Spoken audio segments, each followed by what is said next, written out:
àtọmọdé mo kí yín mo kágò.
Onílé àlejò àgbà àtọmọdé mo kí yín mo kágò.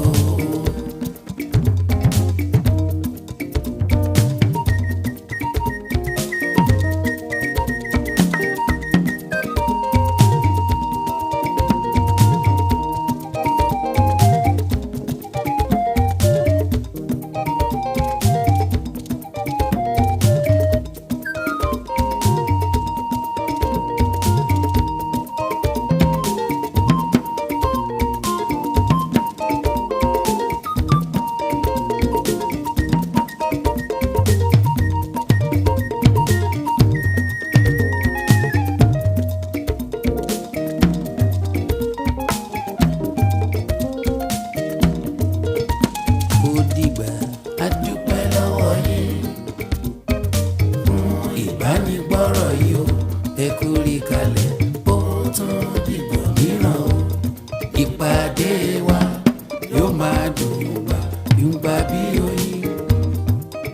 Ó dìgbà o ó dìbò mìíràn o.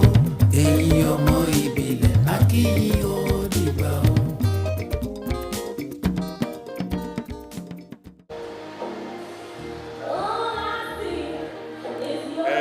Good afternoon, everybody. Welcome to Ballarat.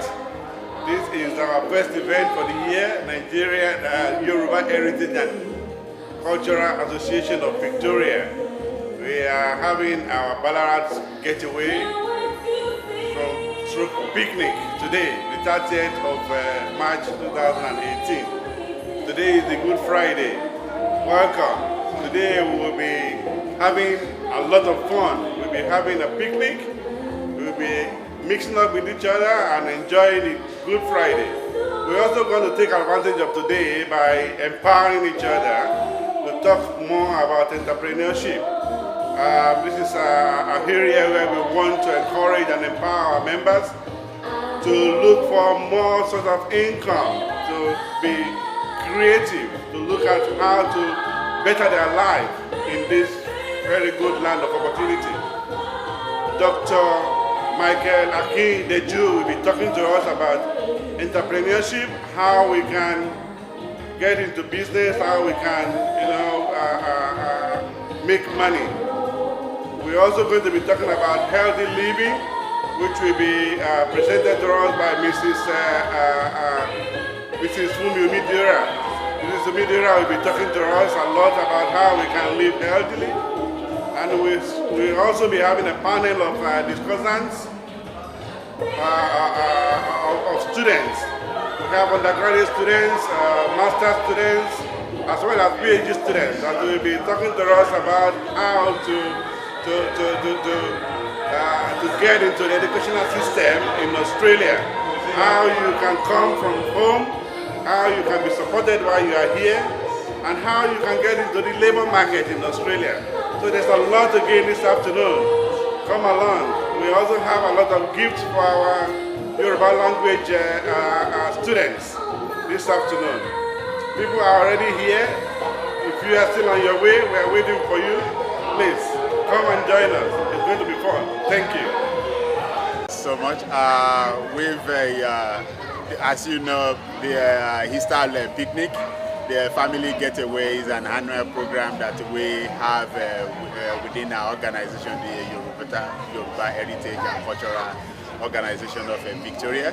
And Ballarat Getaway will be the second one that we're going to have in the country side. And we put a lot of planning into this. We've started by identifying our people, our community within this area, people that lives close by in this axis. So we make contact with them and do organize with them and come up with a plan on how we can have an event like this. And we quite pleased that people responded positively to it. And we met with individual groups of people from our community that lives in this place, and even people that live outside this area. They're happy, they're willing to come on board and support the event. And today is going to be fun. It's going to be educative, and we're going to learn a lot from it. We're not just gathering to celebrate culture or to celebrate. We're gathering to learn a lot from each other. As you probably know, there will be a lot of educative program. We're going to have a panel discussion of on student assimilation, orientation to the community. Like we're focusing on international students that are coming from overseas, and even rubbing minds with students that had early schools here and now in the university, and how they're doing it and what they can benefit from each other. And not even only that, we're focusing on the family as well. We're looking at opportunity for family members to not only to learn new things on how to manage our own well-being in this very busy life that we maintain every day, to learn how to kick back and relax and have opportunity to maintain their own well-being as well. So we're going to learn a lot, and we hope everybody will have fun.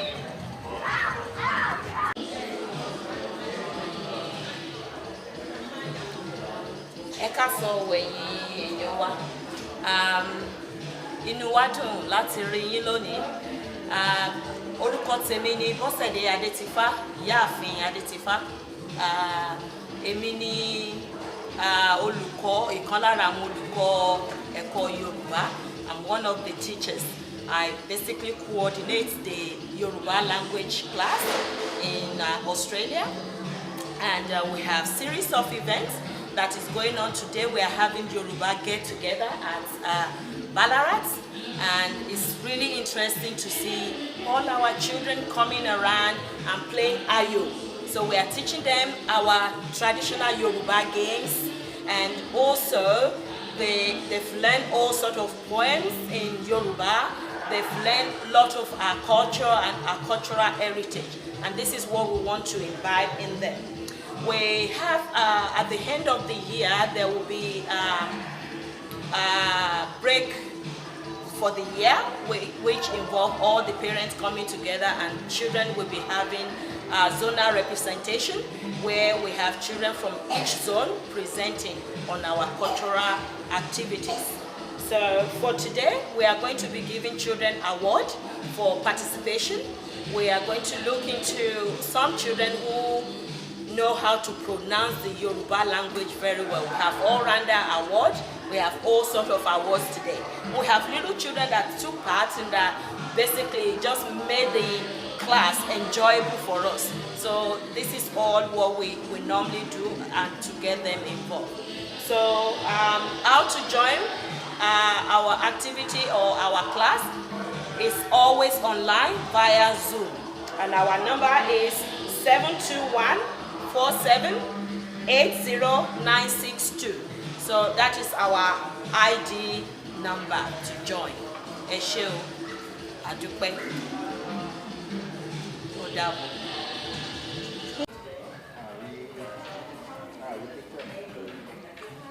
Ẹ káàsán gbogbo ẹ̀yin èèyàn wa nílé. Inú wa dùn láti wá sí Ballarat lọ́sàn yìí láti wá ṣe ìpéjọpọ̀ àwa Yorùbá ní Victoria. A dúpẹ́ pé ẹ ń wò wá, ẹ sì ń gbọ́ wa.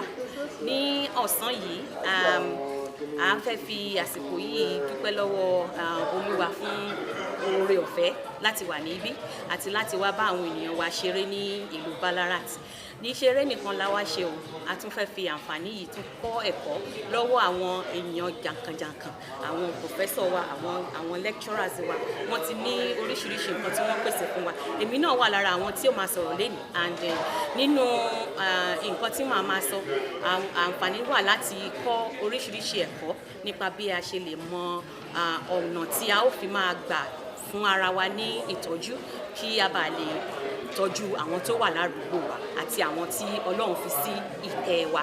Nítorí náà ẹ jáde kíákíá kẹ́ wá bá wa ní community center, nítorí ibi la wà tá a ti ń jayé tá a ti ń gbádùn. Ẹ kú àsán gbogbo ilé, àdúpẹ́ púpọ̀. Thank you for watching. Thank you. Attention please, can we all have a seat? We're just about to kick off the event.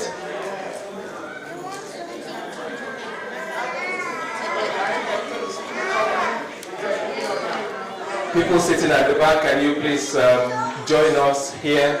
We'll get back to those ideals very soon, don't worry. It's a promise. We're actually looking for a new champion today.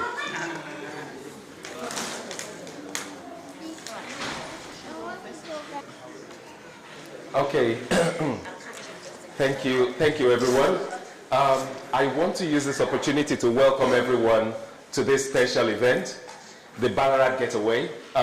We, the Yoruba, members of the Yoruba Association, we really appreciate the effort of the association executives to put this together. It's only once in a while that we have this opportunity, and we're really grateful to have this event in Ballarat. I don't think many of us have been to Ballarat City, and this is probably the first time for many of us. We want to say a big welcome to this event. My name is Adeolu Abioye, and I've got my co-presenter here.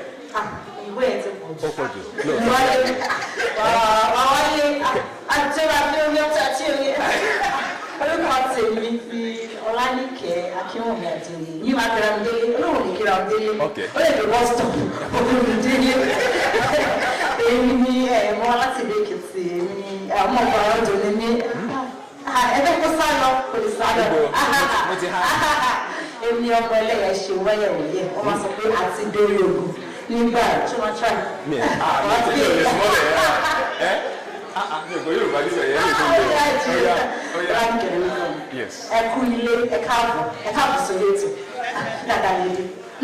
Welcome. Yes. Thank you very much. Well,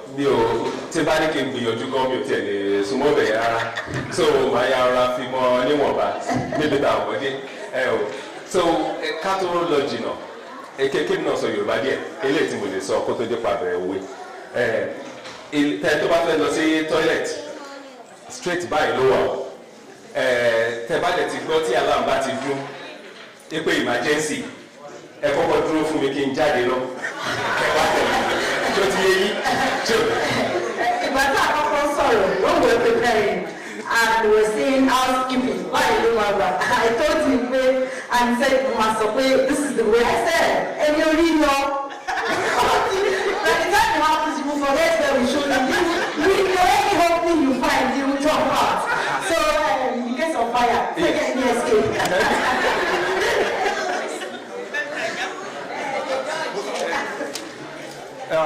So, bá ṣe máa ń ṣe nǹkan wa lọ́dọọdún àti bá ṣe máa ń ṣe nǹkan wa nílùú wa bí tàti wá, a máa kọ́ fi Ọlọ́run la máa kọ́ fi ṣíwájú.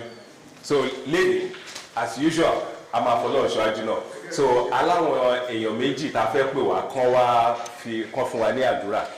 So àkọ́kọ́ pé Dr. Razak Balogun kán kọ́ fún wa ní àdúrà àti Mùsùlùmí. Bá mi ṣàwọn ní àtẹ̀wọ́. Bá ṣàwọn látẹ̀wọ́. Ẹ̀gbá ẹ̀ ṣàwọn àtẹ̀wọ́ yẹn kó orí ilẹ̀. Kó orí ilẹ̀. Ẹ bá a ṣàlàyé. Three hands together for you. Ẹ ṣe gan. Hello, ẹ káàsán o. Àpọ̀jù àgbéyẹ̀dùn o, ní aṣọ́pọ̀ ẹ̀. Ní bínú ni mi ò lè sọ Yorùbá dáadáa, so mo máa try in English eventually. Okay, máa fọ àwọn ọ̀gbọ̀n, máa my great indulgence begins so Kishe Adora Mini can't put in Laruba a little bit, then my English now again. Alright. Bismillahirrahmanirrahim. Alhamdulillah Rabbil Alamin. Ar-Rahmanir-Rahim. Maliki Yawmiddin. Iyyaka na'budu wa iyyaka nasta'in. Ihdinas siratal mustaqim. Siratal ladzina an'amta 'alaihim ghayril maghdubi 'alaihim waladdallin. Amen. The Almighty Allah, we thank you for today. Thank you for allowing us to gather today. This is the celebration of Easter that we're having today. We're gathering today to deliberate, share some ideas among each other. As you allow us to be gathered here today, we pray that whatever we do, as we gather to enjoy ourselves, we pray you be with us, guide us through our deliberations today. We pray that by the end of today, we'll all thank you and glorify your name. And what we also pray for today is a safe journey. People who are not here are on the way. We pray that they get here safely. And by the time we end today's program, we also pray that you be with us and let us travel safely back home. In the name of our Prophet Muhammad, we pray. Amen. Thank you. Thank you very much, Dr. Balogun. Before I call on Mrs. Owutadi, I want to thank you for last December for coming around for the Yoruba Day celebration. It was fantastic. When I saw the video, I kept reliving the moment. So thank you very much for showing up last December. Okay.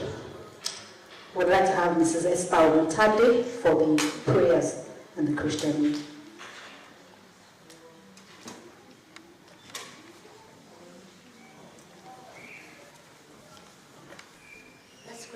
For prayer. In Jesus' name, our eternal rock of ages, we want to bless your name for your goodness, mercy, and favor over our life. We thank you, O Lord God, for this is the day that you, O Lord God, have made. We're happy and we know we are really rejoicing in it. Father, we glorify your holy name for this group, the Yoruba Heritage and Cultural Group. We exalt your holy name, O Lord God, because we put this date into notice and spread it out to people. And we thank you, O Lord God, for bringing us here safe and sound today. Father, we say be glorified in Jesus' name. Amen. Mighty King of glory, we commit everything we'll be doing into your heavenly hands to pray, O Lord God, that you take preeminent control of everything in Jesus' name. Amen. Our God and our Father, we thank you, O Lord God, for bringing us here in your mercy. And we pray, O Lord God, as we'll be going back to our individual homes, that you, O Lord God, will take us back home safe and sound in Jesus' name. Amen. We thank you, O Lord God, because you've answered the prayer. In Jesus' mighty name we pray. Amen. Thank you very much, man. In Jesus' mighty name we pray. Amen. In Jesus' mighty name we pray. Amen. Mighty name. Thank you. Thank you, Pastor. So next, we're going to go just now. Africa National Anthem. Yoruba. What's that? A woman. Tóyìn Abbas wà ní. Tóyìn Abbas. Tóyìn ó ṣe rántí orin yẹn. National Anthem wa.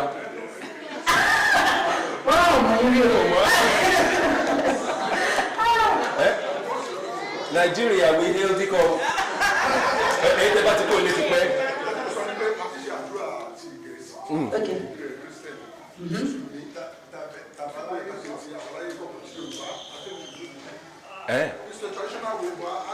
Ọya Tóyìn jọ̀wọ́ bá wa ṣe. Ẹ ṣe.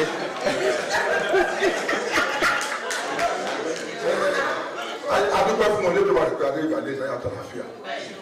Ní ọ̀nà tí àwọn bàbá fi gbé lọ nípa tọ̀nà òdodo wa, àwọn alálẹ̀ tó tẹ̀lé wa dó tó tẹ̀lé wa dó. Adúpẹ́ nípa sí pé àwọn tó jẹ́ àwọn olórí tó jẹ́ ti Yorùbá, a fi ọpẹ́ fún wọn náà nípa tí wọn. A ti kọ̀ fún olúwọba tó jẹ́ olúwọba olóòrùn akọ́pẹ́ fún. Ohun tí mo fi tọrọ ni pé gbogbo kàńdà débi láyọ̀ tàbí débi ayọ̀ tàbí àfikà padà. Lórúkọ ọ̀láyẹ̀ lẹ́yìn.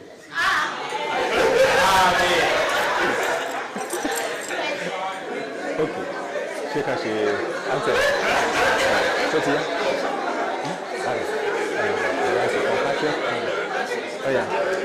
Okay. Shall we stand to our feet, please? As we take the national anthem of Nigeria.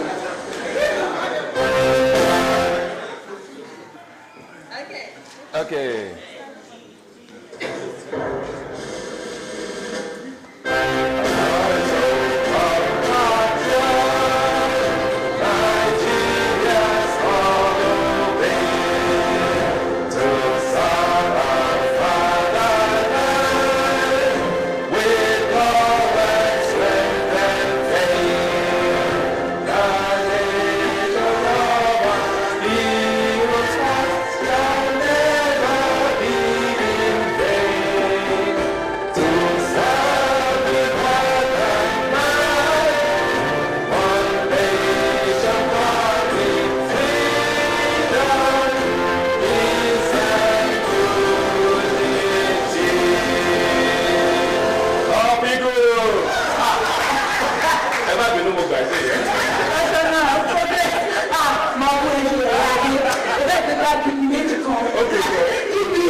This one will keep quiet, sir. Keep quiet, sir. Whenever we use the microphone, we'll do the Australian national anthem. Okay.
Thank you very much. One for shower for strawberry. Oh, shower for strawberry. Oh, tomato. I mean, I think we're going to do that. Show me the passport. I know. What? Passport to go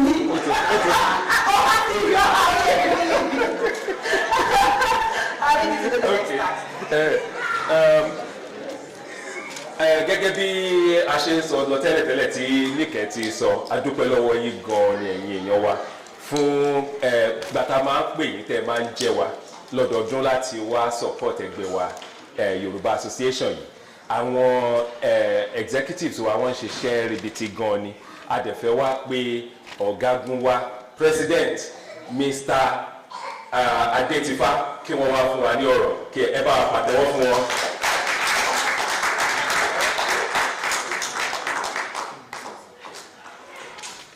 Good afternoon, everybody. My name is Matthew Olawale Adetifa. On behalf of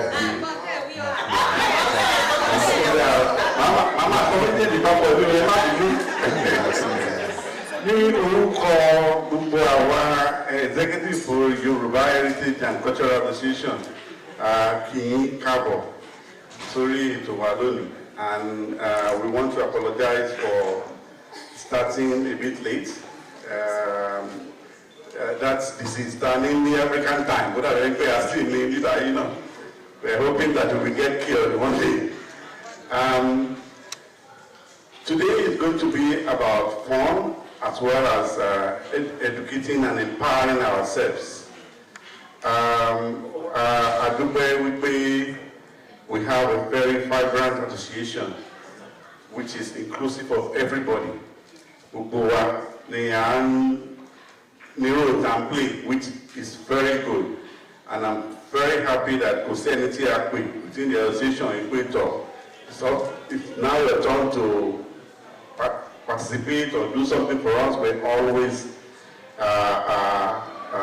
listening to. Today we're going to be having a special empowerment program on how to take advantage of Australian society where we have. We have a lot of opportunity in Australia, but you need to know how to tap it. So we have asked one of our well-respected members, Dr. Michael Akindeju, to talk to us about entrepreneurship, and we will soon be listening to him. We also want to talk about a way of living, because in Australia, we have a lot of opportunities, but at the same time, it can be very hectic because of where we're coming from. We have to juggle a lot of things together. Are busy because of a lot of things that we have to do. So our way of life, we need to live healthily so that we can last. I'm not going to take your time a lot this afternoon, but I would also like to tell us that this afternoon we're also going to be empowering our students. Here we have a larger number of our members who are international students or people that are, here because of their education. So we're going to be having a panel of discussants which will be talking to us about their experiences, and we'll be able to ask them questions of how they managed and how they got to where they are, so that whatever mistake they have made, we're not going to be making it. And whatever we can do as a group to support them, we'll be able to know how to support them. Yoruba Heritage Association is a very vibrant association of noble people.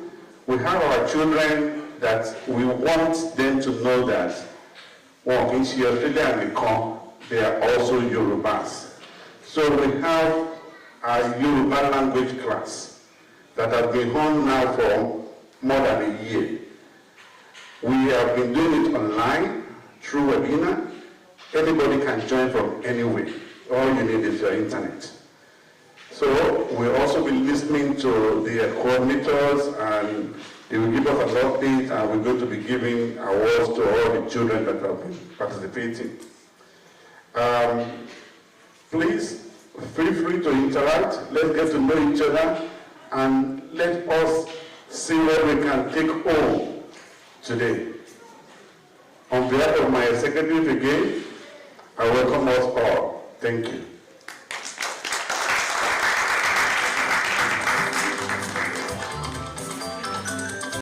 Okay. So next we go to traditional games. Àwọn aláyò wa la fẹ́ mọ̀ bí báyìí o. A fẹ́ ta draft, kí ni wọ́n fi draft yóò bá? Mo fẹ́ lè ìmọ̀. Tí wọ́n fẹ́ translate draft paper, náà wọ́n fẹ́ submit paper. Draft náà. Right, yeah.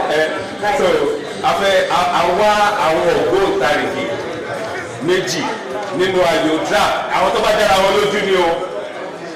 Ṣàlẹ́yìn méjì tí wọ́n dára wọn lójú dáadáa torí èdè ní current champion, ṣùgbọ́n mo ní pé kí n má tún bá yín fa kíní bíbá ilé mi. Èmi inú ilé wa ni èmi ní champion rẹ̀.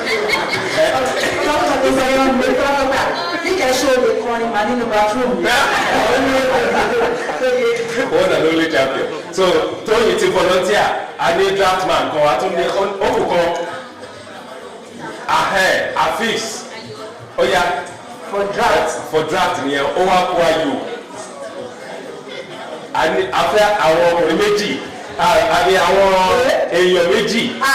Take it back. No, say that I take it back. Ọkùnrin mẹ́ta. A ní ìdòkùnrin mẹ́ta. Ṣọ́ra ṣe o. Lóòótọ́, ó yá àwẹ̀ náà number one. A ní ìgbà. Ó yá tó ṣe ó ṣe gbọ́. Ó kò obìnrin kan o. Founder, they will take. Ṣáàlì obìnrin kan sí tọ́mọ bá wa. Lẹ́yìn láti ní ewu màá kéde. Lẹ́yìn láti wọ́n kọ́ ìwé yà. Àbí ká ṣe 50-50 ni. Dáadáa, ok. Ayọ̀ wá tayò fún wa. Ayọ̀. Ó yá o. Ok. Àfíìsì ẹ̀yẹ bá bọ̀. Nadu.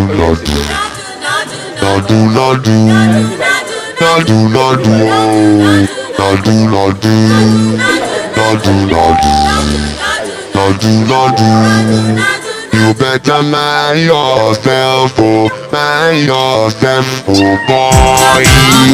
No do gaga for here. Baby, no do gaga for me. Oh boy, mind yourself, no do gaga for here. Baby, mind yourself, no do gaga for me.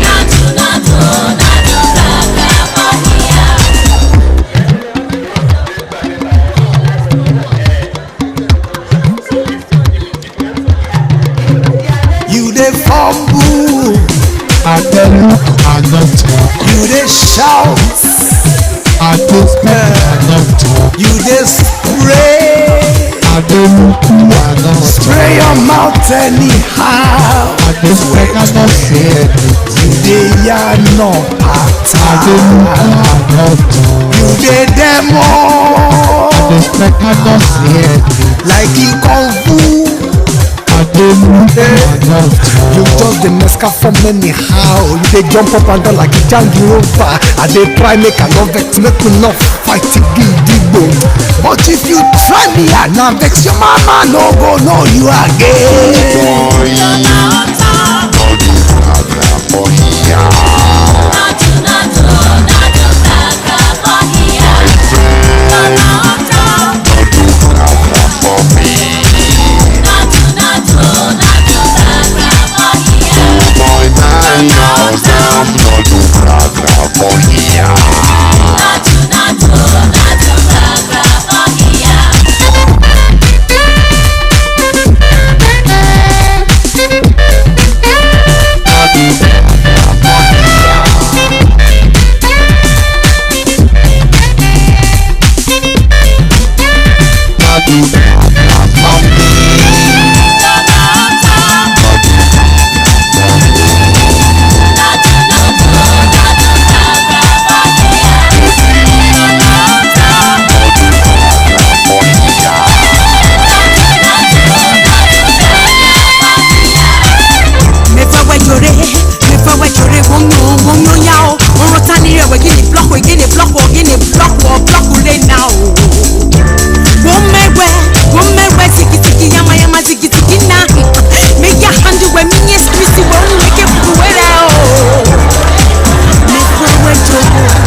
Carry your gaga go cross.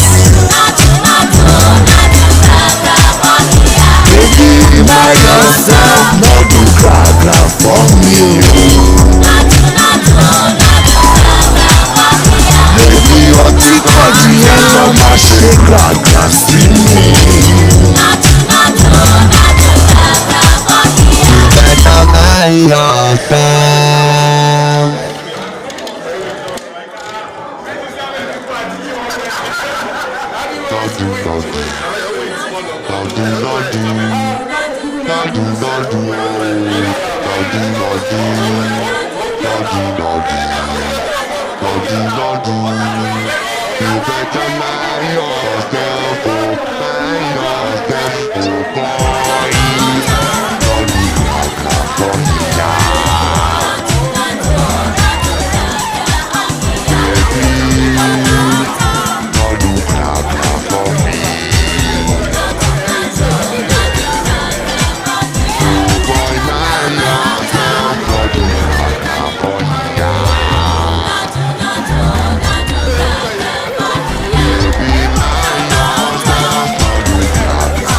nǹkan tó ṣe kìíní jù náà ni experience is the best teacher.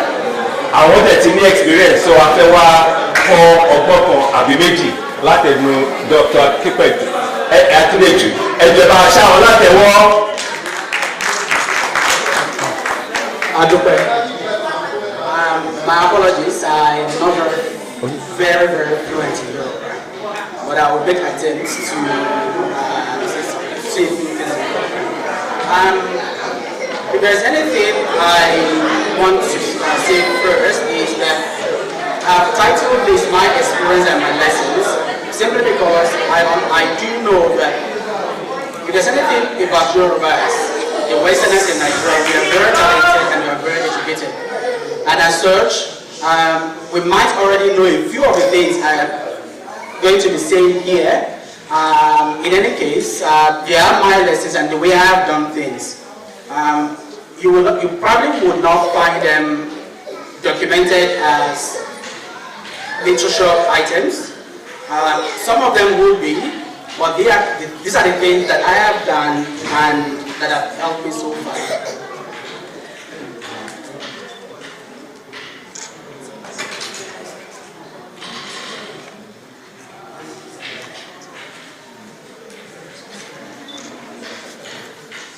All right. I admire the commitment of the Yoruba Cultural Association. From what I understand, if you people have traveled 3 hours from Shepperton and Toronto and the likes to come this way, it shows a great commitment. And if there's anything at all, that commitment will pay off many years to come. I will start off by sharing my background because that will paint a picture or a narrative of why I'm in the business and the way why I've done it the way I have. So I studied chemical engineering in Nigeria, and as you all know it then, what happened, I was in engineering consulting, and I found out that I would finish my designs in chemical engineering, and then would have to transfer the designs to a financial person that would do some costing. And it turned out that we actually paid about 10% on final analysis of our profits to this man who was doing the costing for us.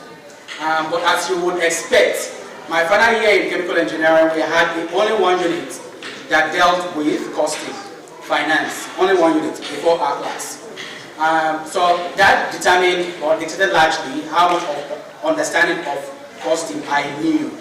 But then I I told my manager then that if he could allow me to do some further studies in banking and finance, I might be able to relieve the company of that 10% profit that we were paying to somebody else. So he said, okay, go ahead, you can do that, but you still have to be doing your engineering designs in the evenings. So I went ahead and did PhD in banking and finance, and so as luck would have it, Guarantee Trust Bank offered me a job, and so I had to go back to my boss again. Oh, I was going to go into banking. He said, no, that wasn't the agreement. But then, based on the agreement we had, I would do banking in the day and my engineering designs in the evening. I did that for 6 years. And so linearly, if you would say 19 plus years in Nigeria, 2006, which was equivalent to about 25 years FTE, I was quite, as you can imagine from my narration so far, I was quite innovative. I could take risk, but I would definitely be very, very cautious in taking risk. I will always edge my risk. In essence, I will not take unreasonable risk. I migrated to Australia in 2006 based on my experience both in banking and engineering. I wanted to do something that would combine my financial management interest with chemical engineering. And it happened that Curtin University in Perth was the only university that actually offered a course that could do that. So I got offered a master's position in Curtin University to study in master's process management. So upon finishing that, I got offered a role to do my PhD, which I completed there about 2012, 2013. And so during my PhD study, I haven't had some 19 years experience in chemical engineering. It was relatively easier for me to understand how things were done. So I pioneered a novel reactor system. It was the first of its nature. It was very well accepted. Published a few papers on that. And I thought to myself at that point in time, perhaps I could establish a business of my own to take advantage of my skill set in engineering and in finance, but I understood the environment a little bit better. I decided I was going to wait. So I got offered a teaching position at Curtin University, where I was for about 5 years, then transitioned into the industry, where I was in Perth for about 3 years, and then there was an opportunity here in Ballarat. The Ecosystems had a $45 million project, and they needed somebody with extensive design experience, so I got pushed to come down to Ballarat. I did that. My family really preferred it here in Ballarat, and so I had to make a choice. It was either that I went back to Perth or I stayed in Ballarat to do. Of course, for a PhD person in Ballarat, there was nothing in chemical engineering that one could actually really do. And so I had to make a choice, so I decided to start my own business here in Ballarat. Now, a few things will become obvious in there that I was, as at then, very, very experienced in my field, and I was, as at then, as you would pitch it, I had a PhD in chemical engineering, and I became a chartered engineer, which meant that I was overpriced to be employed directly. So I had to make a choice to start my own business and begin to develop a clientele base. But recall that the idea to have a business of my own really actually got initiated in about 2010 when I was doing my PhD. But I had to wait about 4 years so that I would understand the local environment and obtain additional peak qualifications that would be relevant for an industrial practice. Now, what we've got here on the screen is a typical business architecture. You would find that for you to have a business or to be successful in business, there will be some needs that will be backed by some business ideas or some business processes, and then that will lead to an output.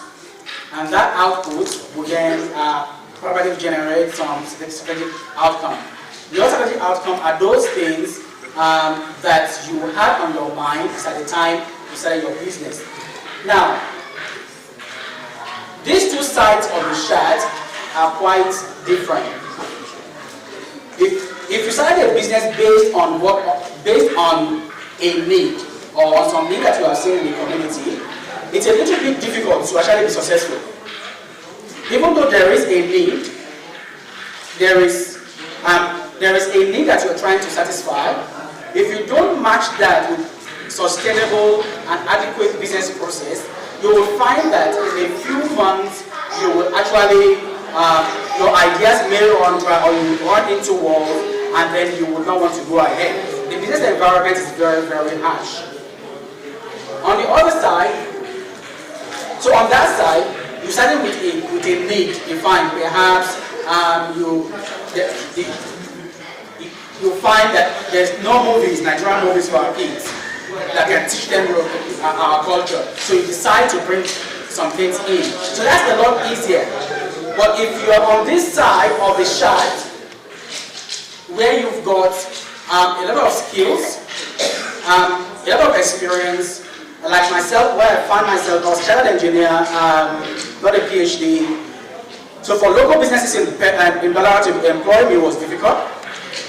But if I didn't, so I started my own business, but if I did not match that with some business process that is well defined, I probably would have failed in only a year or even under 6 months. So why start a business? What did I do? Why did I start my own business? That I've enumerated a little bit. Some other reasons for starting a business would be to meet demands, like I said, or that you've got specialized skills like myself and you needed to transfer those skills into others or into some ventures. In any case, all of this would need to be underscored by passion. If you do not have passion for what you intend to do for that business will fail.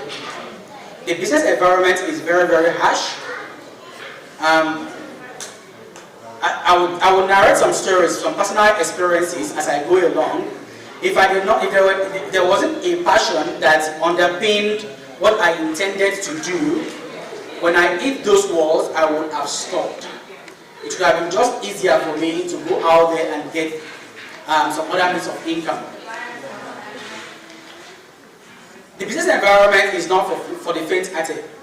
One reason for not going into business would be that because you cannot resume to work at 8 a.m. If that is the only reason why you intend to go into business, that business will fail. It can be an advantage for going into business because when you have your own business, you can determine when you get out of bed. If you have an appointment at 12 noon, you can decide to get out of bed by 9 a.m. to get prepared.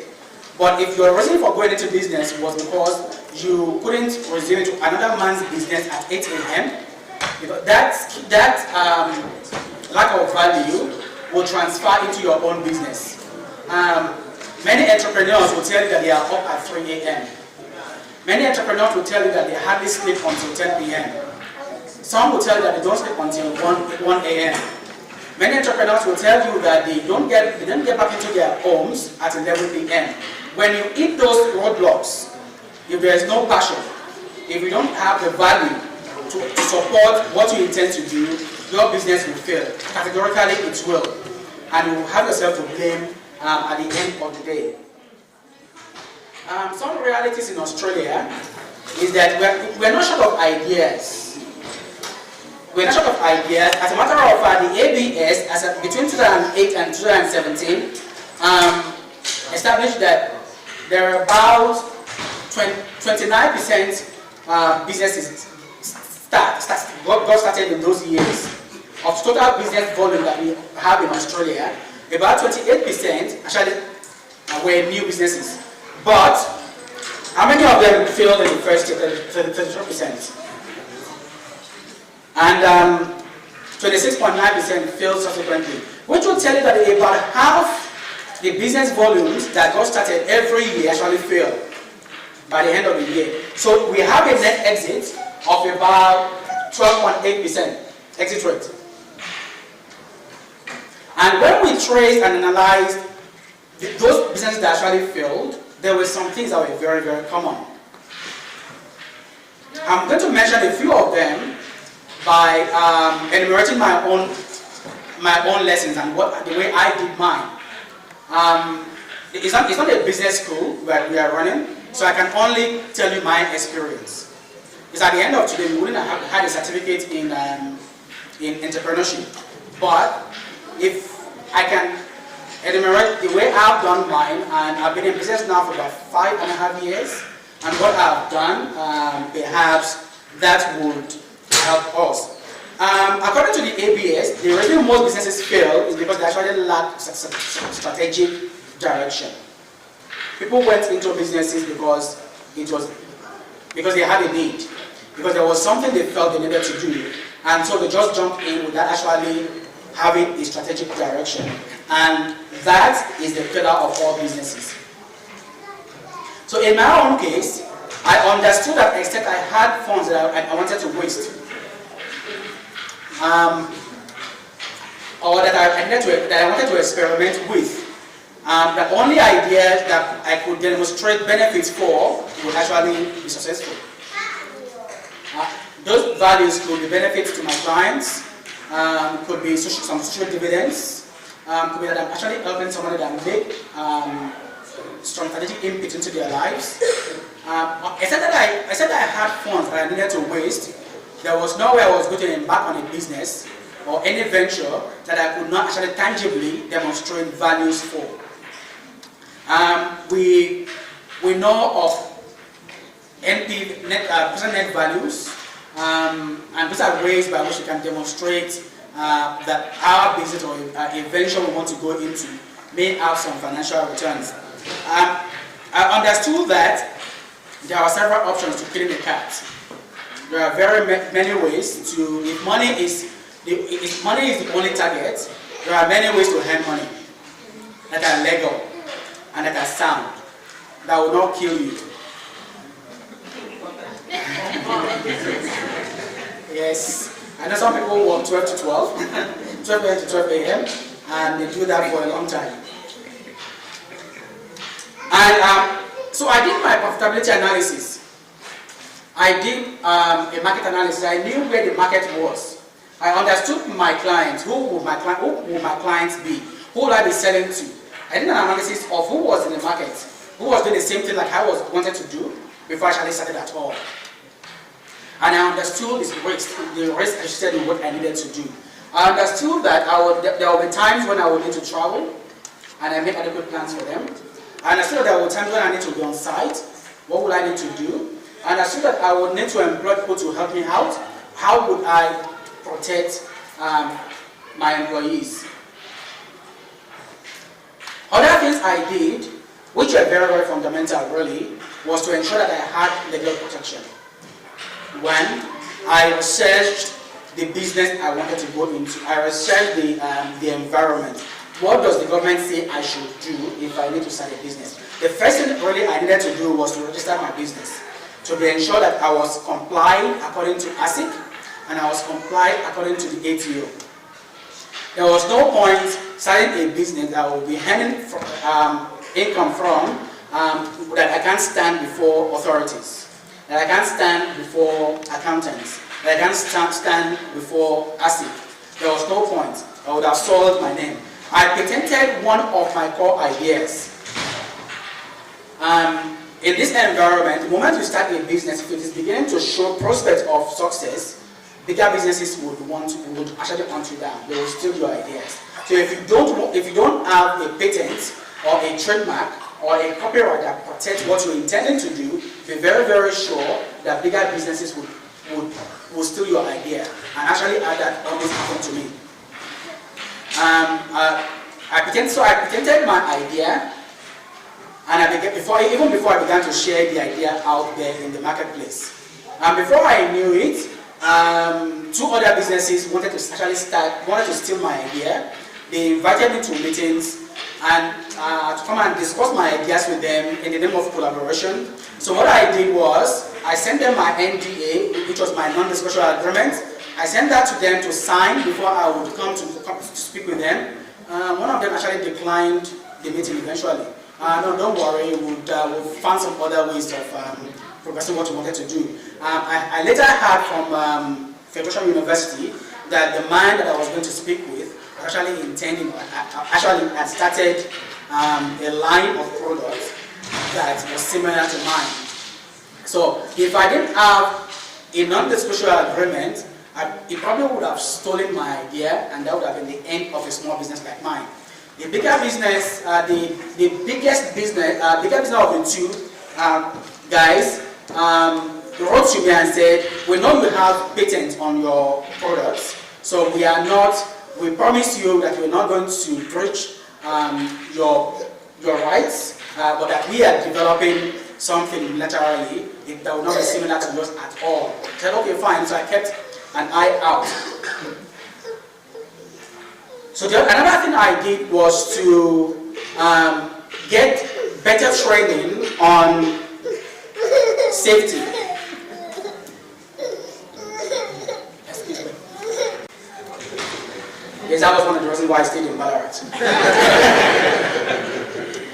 I have young children that I need to train. Otherwise, I would have been working in Perth.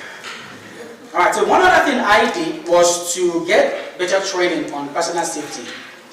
You see, I worked for about 19 years in Nigeria.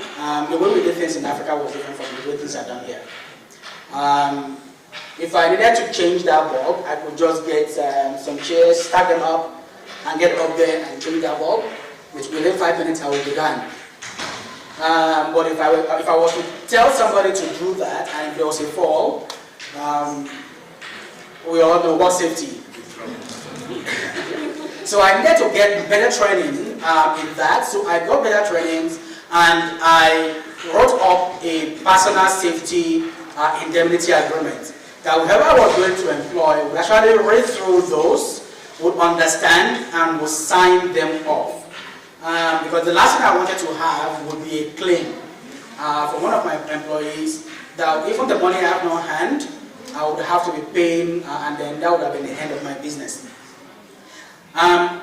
Even after doing that, I ensured I had professional indemnity and personal liability insurances. If you're starting a business where people would actually come to do business with you, where people will come to interact with you, where you have people going in and out, those are things you should consider having. They are not expensive, but if there was a problem, you would suddenly realize how expensive a human life or a harm can become. So you don't want that to cripple your business. And things as little as you having a 30 mm gap in your floor, between your floor and and the outside of your office premises can actually lead you into trouble. If somebody was to fall there, the law says anything above 30 mm, you will become liable. I made reasonable, okay, now I actually ensured that I had sales contracts.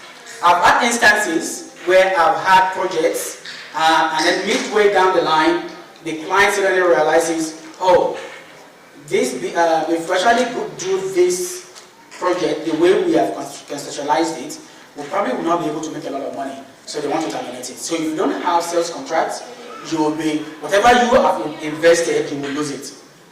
But if you have sales contract, even somebody was to buy something after taking it away, 30 months, 30 days down the line, if they've not paid you, because you do have a contract, they have recourse to you. It becomes a civil debt. And then the law can actually chase them down to recover that debt. But if you don't have a contract, you probably find that people would be taking you for granted.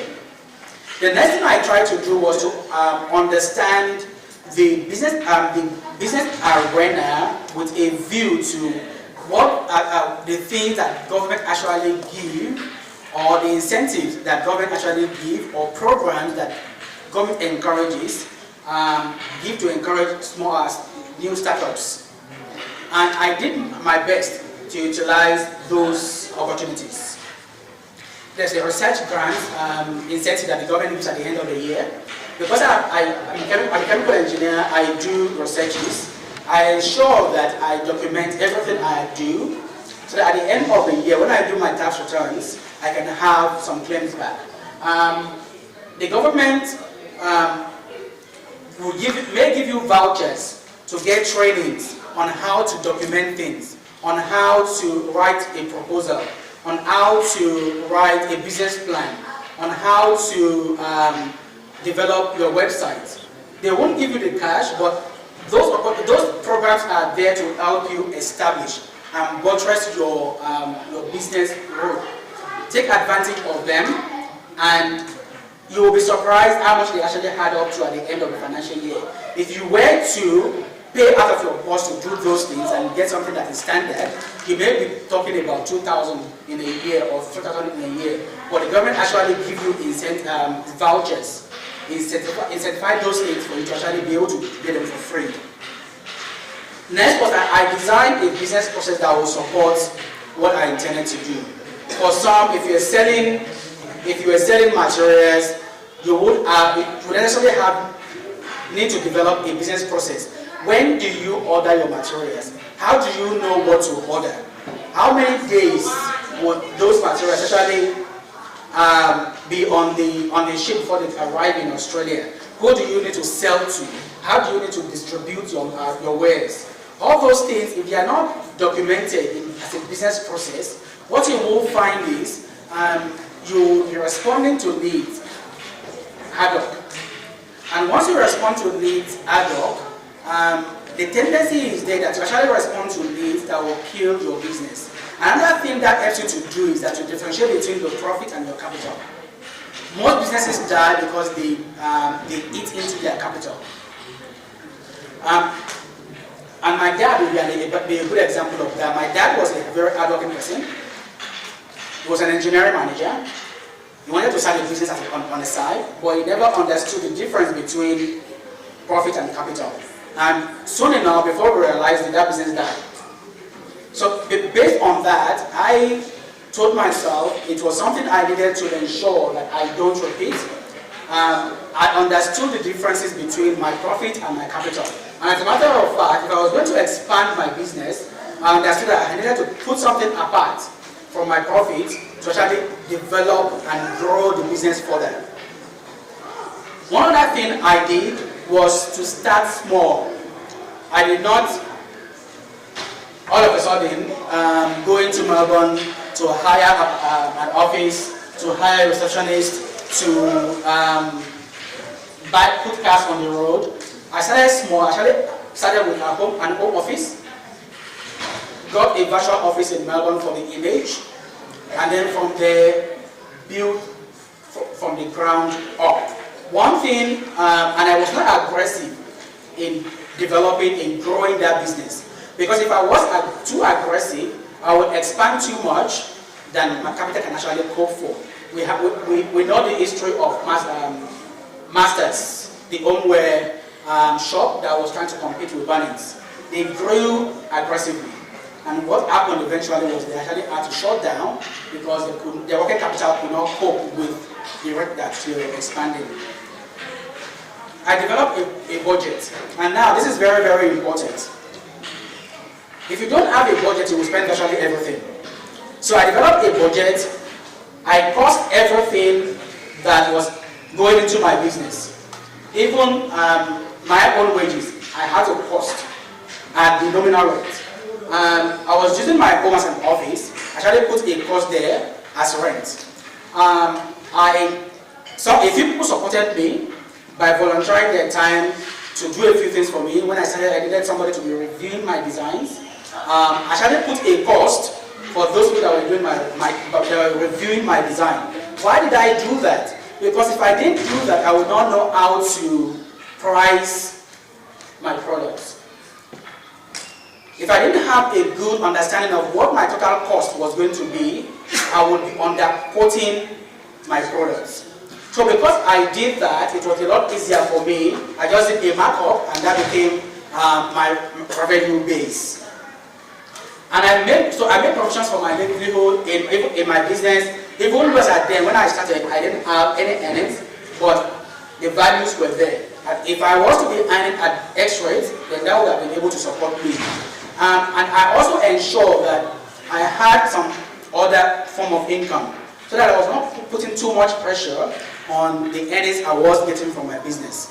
So I had some other, even till date, I do 4 to 5 projects a year, and in the downtime, I do some consulting for Victoria Police, for Australia and New Zealand Police. And the reason for that is because the business cycle it's cyclical, as you all know it. There will be times when you have projects. In my own case, I do 4 to 5 projects in a year. I have some earnings, but then for me to smoothen things out, I actually do some consulting on the side, and that then helps me to even out my revenue across the financial year. That way, when I have a project to execute, I can plow back the income or the revenue into expanding my business rather than consuming the entire lot. Because if I consume the entire lot today, 2 years down the line, I would have finished consuming everything and that business would have died. But the way I've done it, it means that I'm actually projecting 10 years into the future. 5.5 years on now, my business is beginning to turn out profit. I'm beginning to pay tax to the government. But if I have been consuming everything I have been earning, then the tendency would have been there that I will actually have nothing left, even to begin to think of investing in the future. And one other thing I do is I ensure I record every detail of the business. By the 1st of July every year, I ensure I lodge my tax returns promptly. There's nothing as bad as you owing taxman some money or being on the news that you are defrauding the government. So I ensure I lodge my tax returns, pay my asset reviews. Now, when I started my business, there would have been nothing as bad as me not meeting my targets. If I was not meeting my targets and I did not know it, I would have had no way of correcting my operations. So this here is just saying that you have a tank that you are putting money into, that's your business there. So you are inputting some efforts. So you have some products going in and you have some products going out.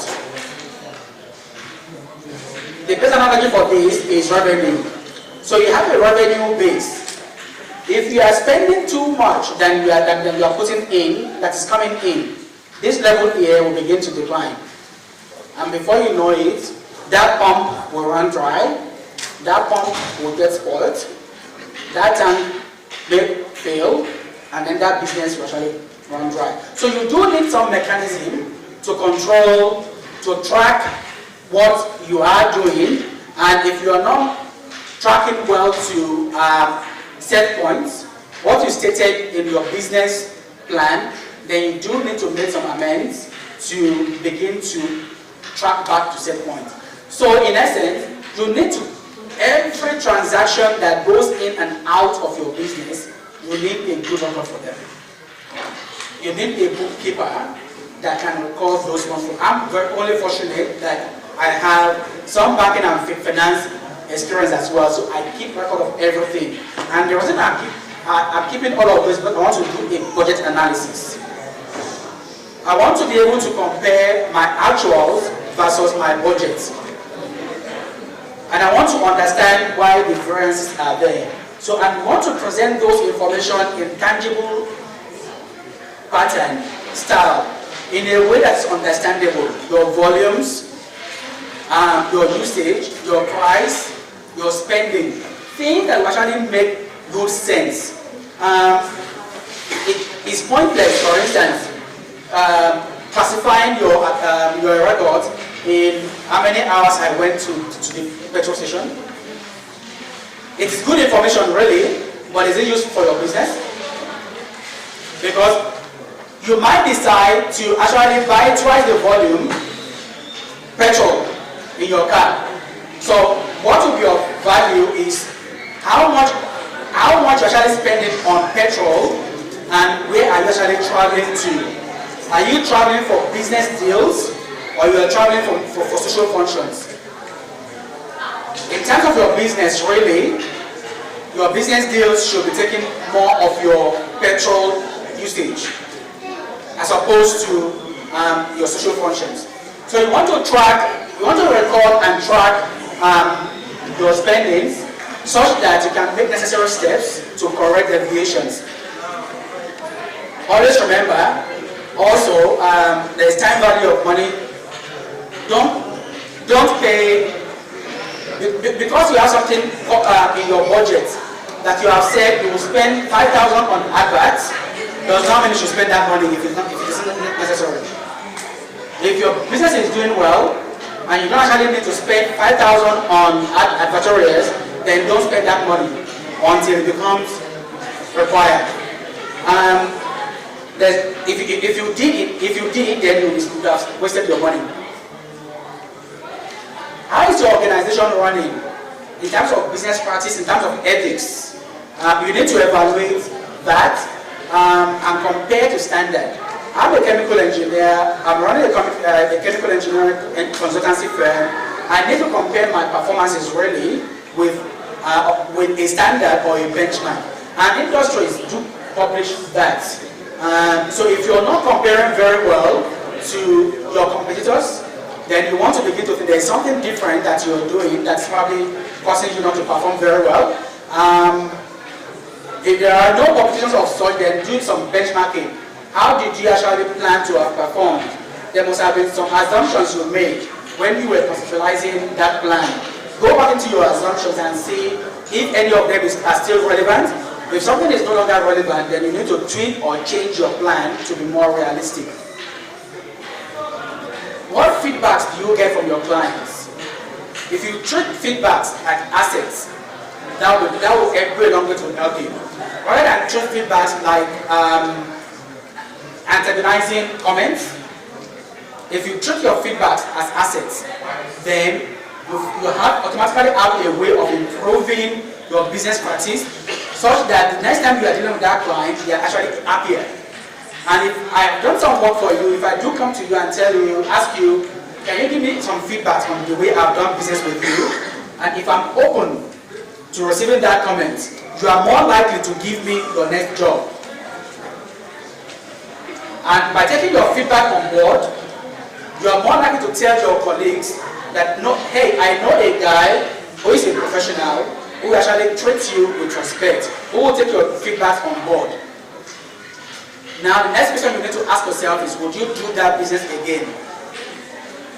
And if you were to be very honest to yourself, you would know within you whether you've done all your business transactions the way you have planned them to be done, and you will know whether you will actually do it again or not. If you will not do it again, then it's about time you begin to make plans to wind up the business. Because 5 years down the line, you probably will not still be doing the same thing you're doing, or you will not be enjoying doing that business. But if the honest answer to yourself is that you will do it again, then plow in more efforts, plow in more resources to improve the business. And finally here, there are some resources that might be of help. I just said I'll put that on the board. If anybody were to be thinking of starting a business, hopefully my own experience, that's the way I've done mine. Hopefully you would have picked a few things in there. Hopefully a few things would have hit you like a light bulb. Hopefully it's encouraged you to know that you can actually start a business and be successful. But those resources on the board, on the screen, there are places where you can get more information, where you can get a head start if you want to go into business. Thank you. Actually, Dr. Kireju, very good advice. Like Dr.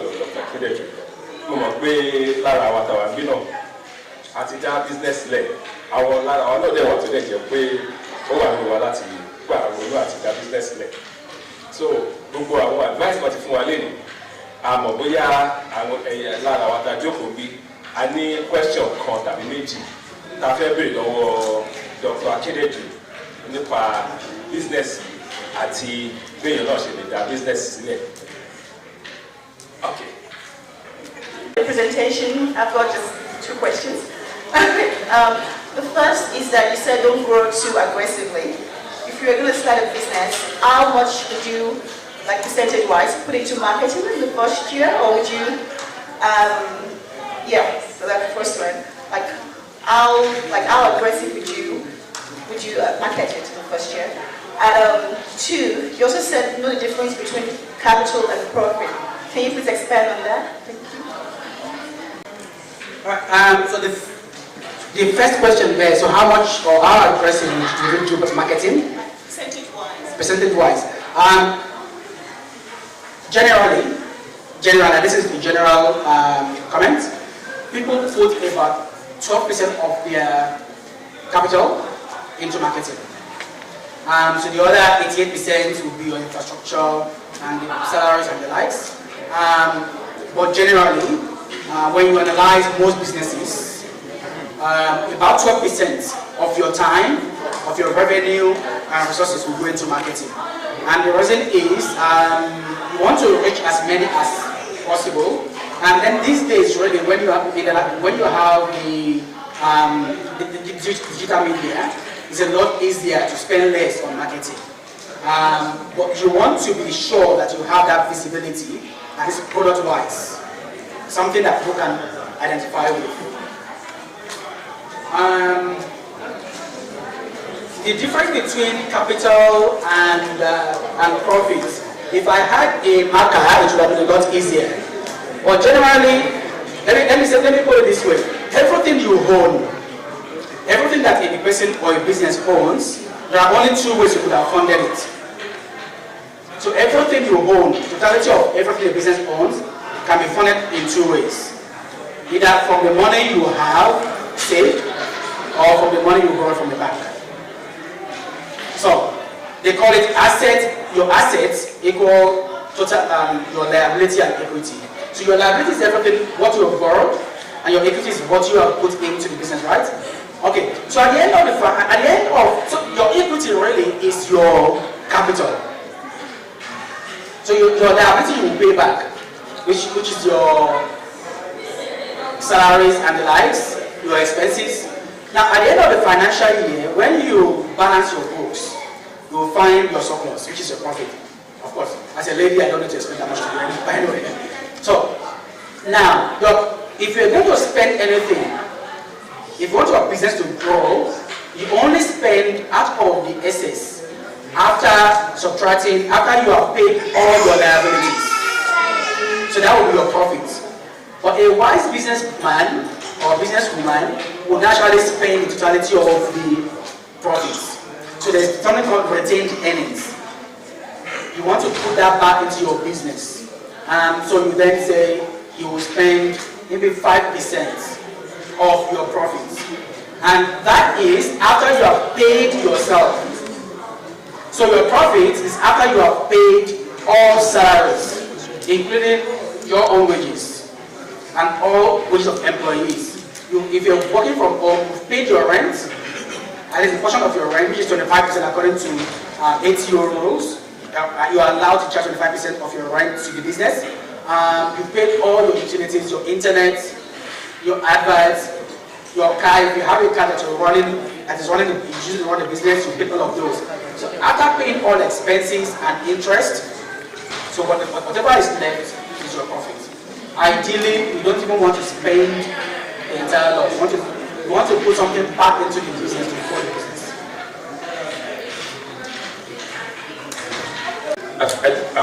Any comments kan tí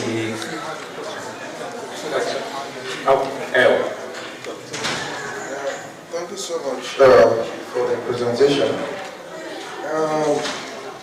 I quite agree with everything you said. But although you tried to explain it, but the explanation wasn't very clear to me, or maybe because you're watching your time. If you can please expatiate on this. You said the number one reason why you should go into business is because it's not because you have a need, you saw a need in the society that you want to meet, but you should have what you refer to as strategic, where did I put it? Strategic direction. Now, I understand you need to have strategic depression, but if you're undermining the importance of having to meet a need in the society, where are you going to get customers? If your business is not designed ab initio to solve a problem that you have identified and you have researched into how best to solve that problem, how then, if you say, I know you said it's important, but it's like you did not place it on this scale of importance where it's actually growing. So I want you to kind of clarify that so that we don't go home with the wrong impression. Thank you. Thank you so much for that. That was one. That was when my kids were trying to distract me. All right. So I'll put a slide back on the screen. So this is a typical shot of a business, and there are two sides to it. Here on this side is based on competence, like in my own case. So on this side is you have an input, whereas on the other side there are strategic needs that you identified, and those are actually the needs. So on that side will be there's a need in the society or a product need or a niche that you have identified that is missing. It's a lot easier to identify a need and develop a business around satisfying those needs. So, but if you're starting from this end where there's just a competence, then progressing to the other side when you actually have products coming out of that competence is a lot harder. So that was what I was intending to say there. All right. So because and the reason is on this side because it's just competence, right? Qualifications, experience. If you don't have a business practice, an adequate business practice that supports delivering products, outputs and outcomes, then there's no business. But if you saw a need that identified, it's a lot easier to actually develop business process and identify the inputs, the requirements, the competence, the expertise to satisfy the business process that will deliver that needs. Torí àsìkò bóyá ká ṣe àṣe kíákíá ẹ jẹ́ ká ṣe kíákíá. All right. Thank you very much. Thank you for the speech. I think that was very good. And just a question around staffing. Being a small business, like you said, starting small, and you can't do everything. You have to rely on people helping you out. You did mention about people volunteering.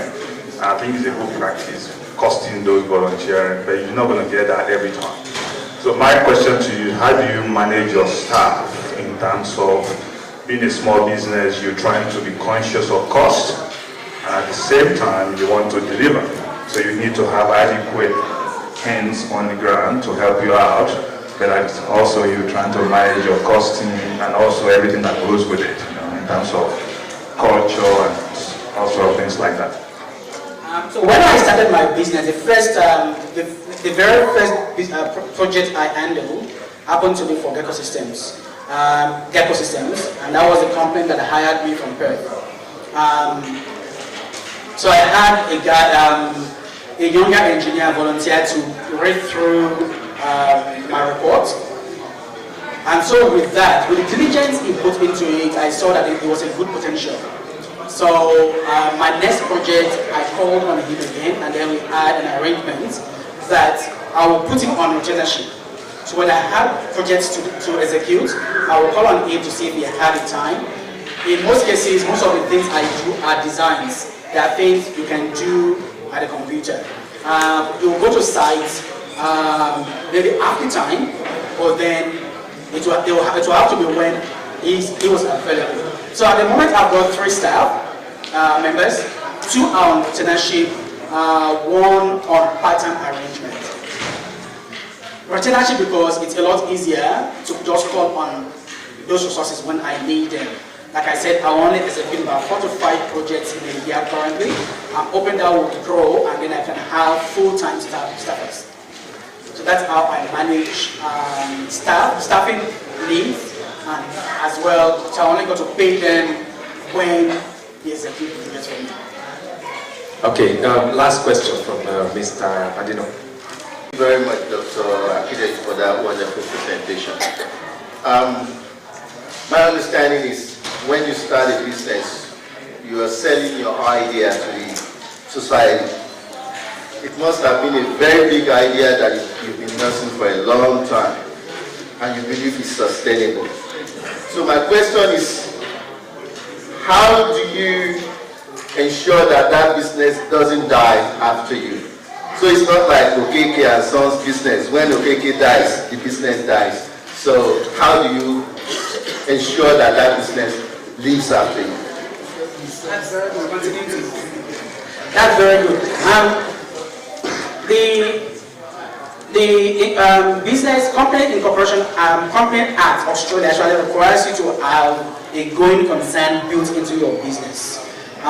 If it's something that the government is going to support at all, there must be a way that you are sharing information and knowledge. So one of the things that I have done in qualifying for tax incentives by the end of the financial year is my research products, my research results actually shared with the government. And in doing that, it becomes widely available. But on a business front, I train my kids. As young as that little man is there are a few things he knows about my business. And my associate as well. If anything were to happen to me today, my those I have will actually continue doing the business, even in my absence. There are sometimes I've sent one of my employees to be at the site, to manage the site for a week or two, and I didn't even show up there at all. So the key thing is sharing knowledge, but protected knowledge. Like I said to you, I hedge my risk. Once we have signed an agreement, I have patented my ideas, so I can freely share that idea. If you double cross me or you go and do something that is dubious, but the law is always there to handle that. I did actually let a staff go because that staff was going behind me, myself, to discuss with my clients on taking on some new roles. Yeah, so these things do happen. Okay, thank you very much for the presentation. It's very much appreciated. And I also want to say a big thank you to the Yoruba Association for organizing this gathering. The comments, I don't have questions, I have comments to make. And the comments that I want to make here is based, it may not be for everyone, especially people who have no intention of starting a business, but for anyone here who has an intention of starting a business or you're already in business, that's what my comments is about. I am very concerned that a lot of us, especially those of us who have mind for business, we're too busy with work or other things that we completely put our ideas aside. I work in this space and I also research in this space. So every time I go to places and I see people from other communities or from the mainstream and I don't see our people, it gives me a lot of concern. And I wish that that more of us would stand up and pursue our dreams and own businesses and do stuff. You know, I believe that we can do stuff. If I ask everyone now, how many of us use Facebook? How many people? But how many of us have ever thought of creating Facebook? How many of us use a lot of social medias, we use a lot of things, but we don't think about creating those things. I believe that those who created those things, they're not better than us. And that's why I feel that we must challenge ourselves to think about solving the problems in society. Because when we can do it, and we're so lucky that we're in a society where there's a lot of support for people who want to do such things. And presently, some of us in various places, we're pushing for government to look at people like us and find resources and find that the fact that we can do stuff too, you know, and government has a lot of initiatives. They have a lot of funding, they have a lot of support that we can take advantage of if we want to be a part of it. So there are currently some support that government has created for migrants. This is by logic, you know, and there are associations and there are organizations that are, you know, managing the funding for people like you and I. I want to challenge the youth amongst us, especially because there's a lot of possibilities, that there are opportunities for the youth. So I would like to see more of things like this. I would like to see a business club come out from such a meeting as this, so that you can benefit from my competencies and I can benefit from your competencies. For instance, we may have accountants here, we may have computer software developers, we may have management specialists and other people here. But if we don't know ourselves and if we don't coordinate our efforts, we will find that we don't find help because we're not in our own home country. You know, but we're here and we can create support for ourselves. That's just the comment that I want to make. Thank you. Thank you so much. That was very educative. Am I correct? Completely correct. One more time, I would like us to put our hands together for Dr. Akineju. We really appreciate your advice today. We will now progressively just move on to the next program. Do I have Mrs. Identify in the house? Yes, our Mrs. Identify, Mr. Identify,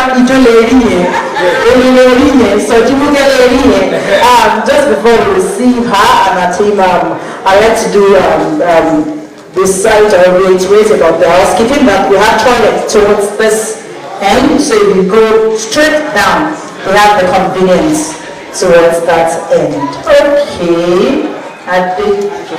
Lórí àwọn oníjìnlẹ̀ Yorùbá ṣe dá àwọn ọmọ wa yìí a fẹ́ kí wọ́n táwọn náà bá dàgbà tán kí n kọjú sẹ́yìn báyìí kí n sọ́wọ́ ọmọ yẹn ó yá kì mí.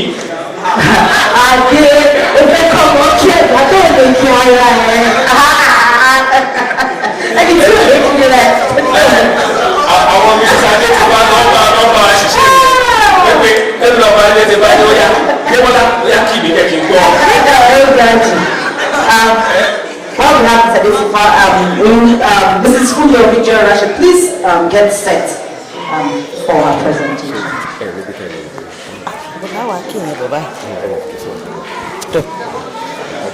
Ẹ ṣé àtúnmílò dání mélòó la wá fẹ́ mú dání.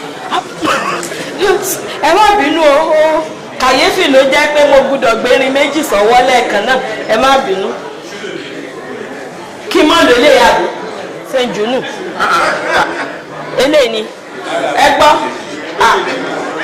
wọ́n ní méjèèjì ni o, ṣé ń kó sẹ́nu.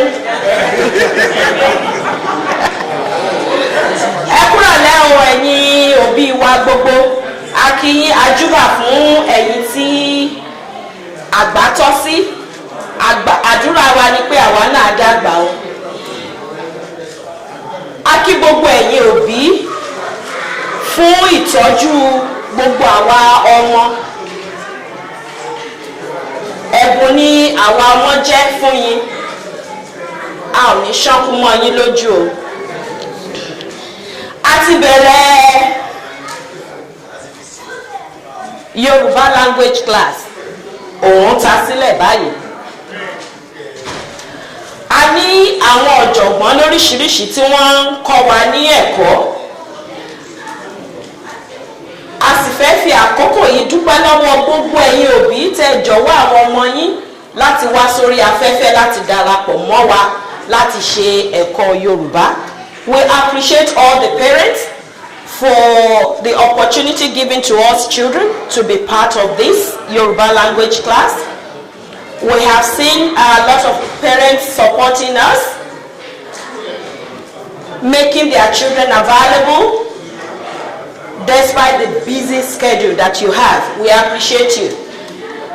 We do understand that all the children cannot always be there or every Saturday. For those who have been consistent, we thank you. And today we just want to say thank you to the children too for participating. We've done a lot of things. This year we had the drumming workshop, and we want to say thank you. Ẹ̀yin òbí wa ẹ ṣé tẹ́ bá wa kó àwọn ọmọ wa wá. Àwọn ọmọ máa lùlù lọ́jọ́ tá à ń wí yìí. Wọ́n lùlù. Èmi náà sì jójójó náà ni ò jẹ́ ń jóná. Adúpẹ́, we really appreciate you. Lónìí, a kàn fẹ́ sọ kékeré fún wa lórí nǹkan tá a ti ṣe. A ní káwọn ọmọ wá síta lẹ́yìn. Torí pé àwọn ọmọ ṣe ìgbáradì fún òpin ọdún tí àwa Yorùbá tún kóra pọ̀ papọ̀ láti ìgbà yẹn ni wọ́n á ṣe presentation fún yín. So today we have on our list, we have children up to 35.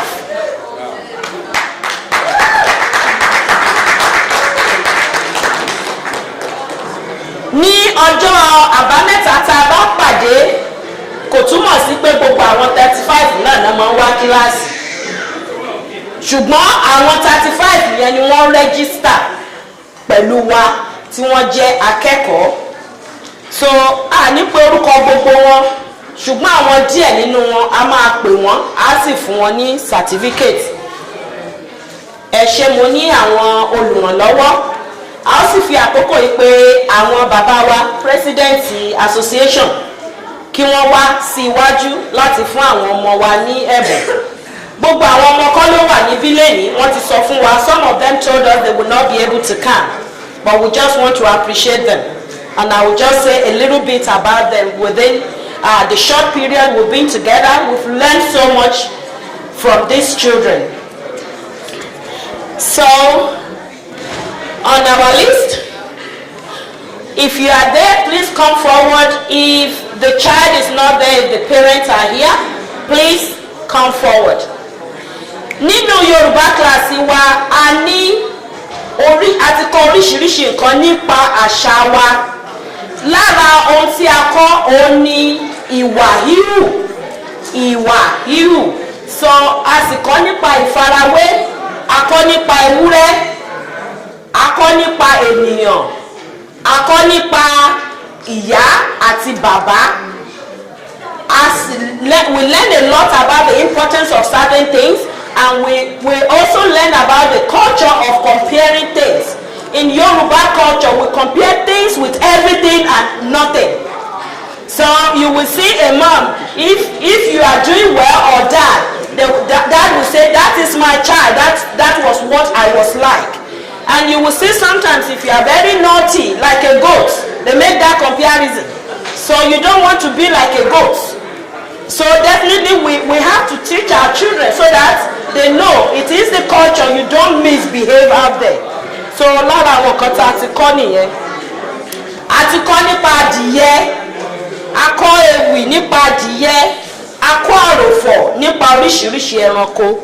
So lónìí a fẹ́ sọ fún wa nípa àwọn akẹ́kọ̀ọ́ kọ̀ọ̀kan. Lórí líìsì wa a ní Ọládìpọ̀ Omidiora. A fẹ́ fún ní sàtífíkẹ́ẹ̀tì yìí láti appreciate here. He's getting the best behavior award. Give it to the president. Best behavior award. Ladipo is very reserved and is very considerate, is very consistent. He attends class and participates very well. Eba Mishala Tewoleko. Who is that? Okay, we have this all-rounder award for Durotimi Ojo. She's not here today, but she's always upfront with everything, assignments, attendance, and everything. And if they are not going to be there, they will always let us know. Go to the next one, darling. Who is this? This one is for certificate of punctuality. This one is for Joanne Adetifa. Joanne is always punctual. She's always there. She's always reminding everyone, you've got to go to Yoruba class. Thank you very much, darling.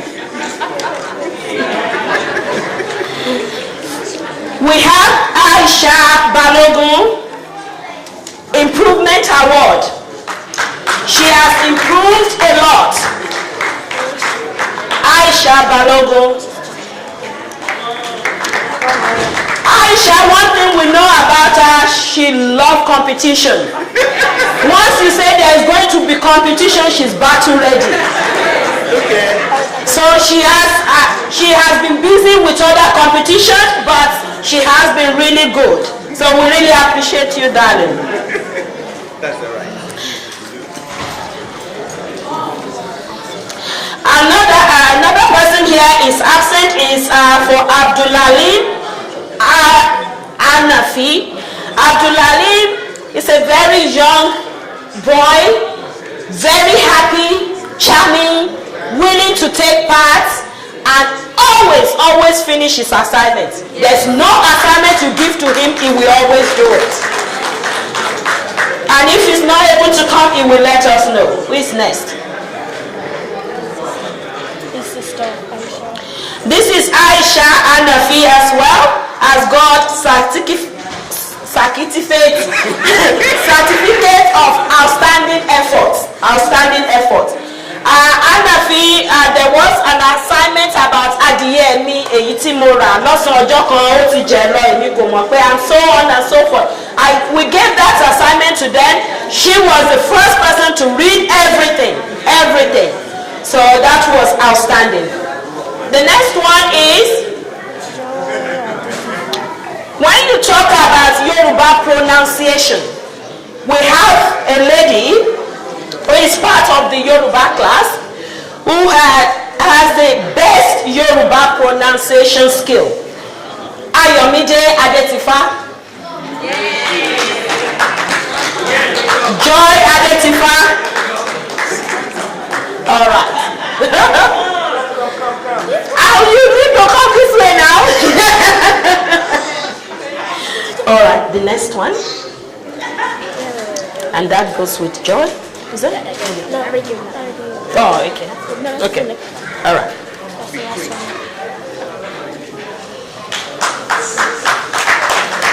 Thank you very much. The next person is Encouragement Award to Omolola Omidiora. Omolola Omidiora. You know one thing about Omolola, she's always encouraging everybody. Give it to you. She's always very positive, and she will say, oh yes, we can do it. So she's very positive, and we appreciate you, darling. Thank you very much.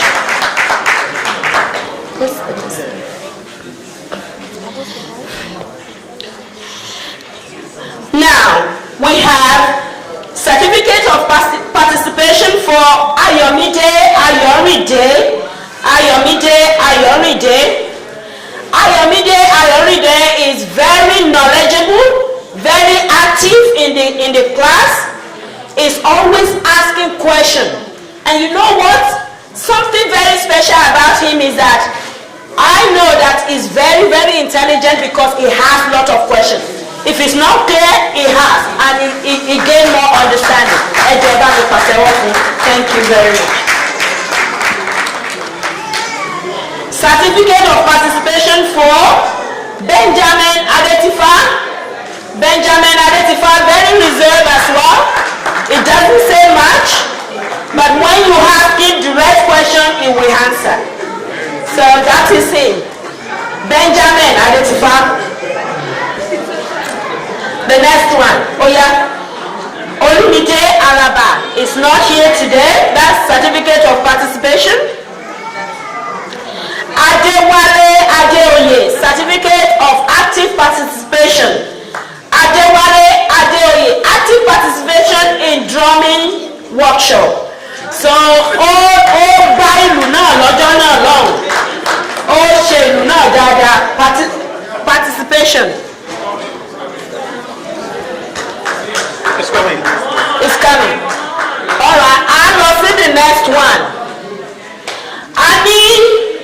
Uncle wa kan ní ọ̀dọ̀ wa ní bíbá yìí náà. Uncle Lọ́pẹ́yẹ Oyèkànmí, certificate of participation. One thing about Tokpeye is that it's always doing its assignment. It's always doing its assignment. We've had to put him in a spot to try and speak the Yoruba language, and we know that he's trying his effort. He's trying so hard. We really appreciate you all. Thank you so much. Okay. The next one is certificate of participation for Adetayo Adeoye. Did very well during the drumming class. Did really well. Adeoye. Alright, the next one. Okay. That one, that one. Okay. Yep. And we also have another big sister in the class. She's a senior student. No. That's the wrong one. Sorry. This one is certificate of participation to Olamide Araba. She's not here. The next one is another active participant who has been busy with other activities in the community. This is for Temilola Olaitan. She's probably outside. Just give it to that. Okay, she's there. Temilola Olaitan, thank you very much. Look at her. She's the most beautiful, tender-hearted girl we have in the class. She's always doing her assignments. When she's in the class, you know she's in the class, very quiet.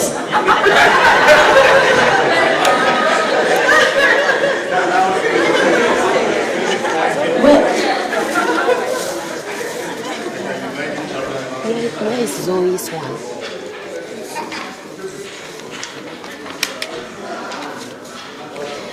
The next one is for Zainab Balogun. Zainab Balogun.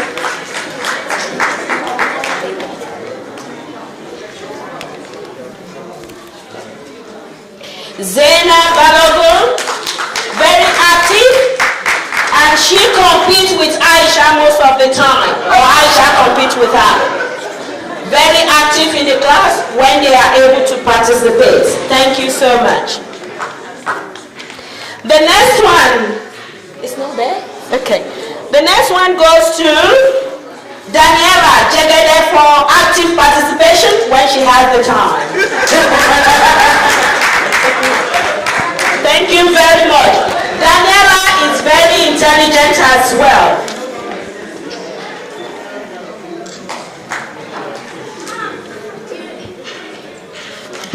I think we are missing some certificates. Where are they?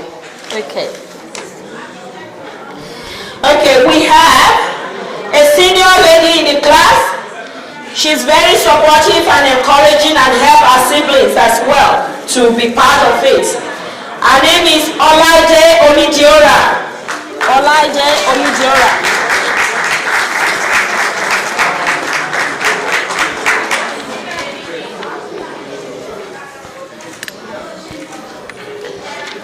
Olaide is very kind-hearted, gentle, and very knowledgeable. And she speaks Yoruba well as well. Thank you very much. Okay. Okay. I think we are missing some certificates which will be forwarded to some of the other students who have been active participants. They are not here. So we have Elizabeth Jegede.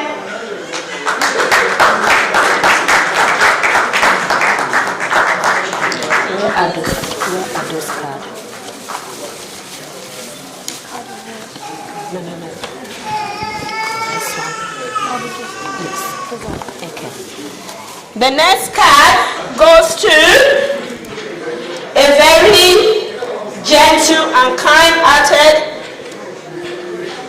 girl that participates very actively in Yoruba language class. She's always asking questions. She's always asking mom, what does that mean when we ask questions? And we can see that through the video, asking mom all the time. And mom will whisper, say this. And mom is also struggling with Yoruba herself. So this gift goes to Zoe.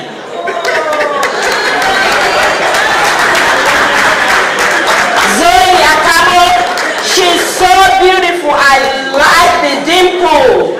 Lovely. Thank you so much.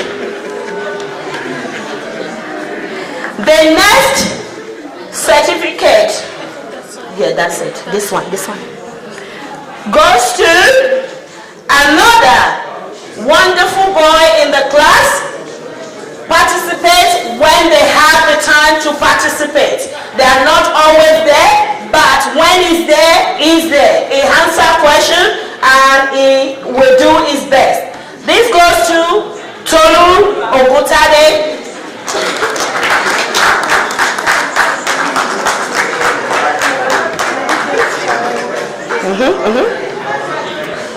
And also with Tolu Ogutade is Sharon Ogutade, a delightful, beautiful girl that has questions. And I've had her asking mom, what do I say, mom? That's really lovely. Thank you, Sharon. We love you and thank you for your participation. Thank you so much. And I've seen her participate in even sometimes when dad is driving. That is lovely.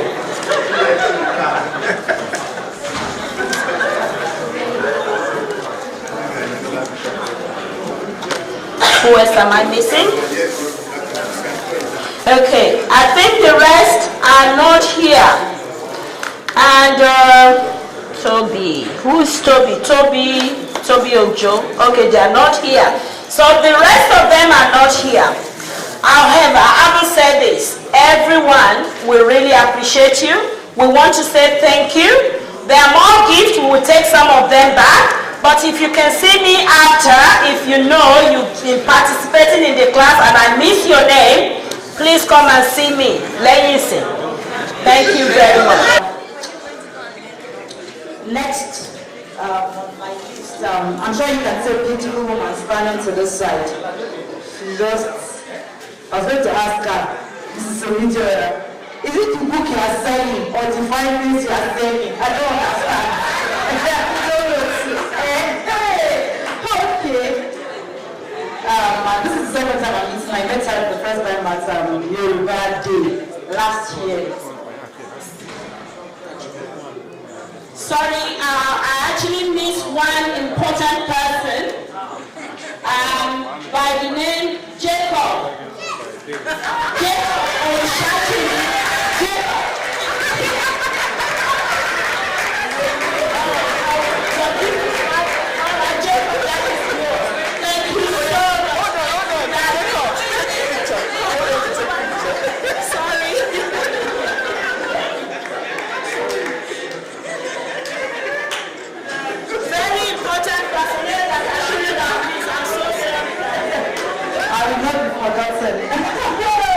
That's very good. So I'm talking about the beautiful Mrs. Omidiola. And then the next time I saw her today, she has a book already. That's splendid. And I know what it takes to write a book. She's going to be talking to us today about a book alongside health and lifestyle. Health and lifestyle. She's wrote about stop and reset. That, you know, we live in a world where it can get very crazily busy. That you are filled with activities every other day. But as she said, you can be busy and have a joy. Can we put our hands together for Mrs. Omidiola? Put your hands together for Mrs. Omidiola.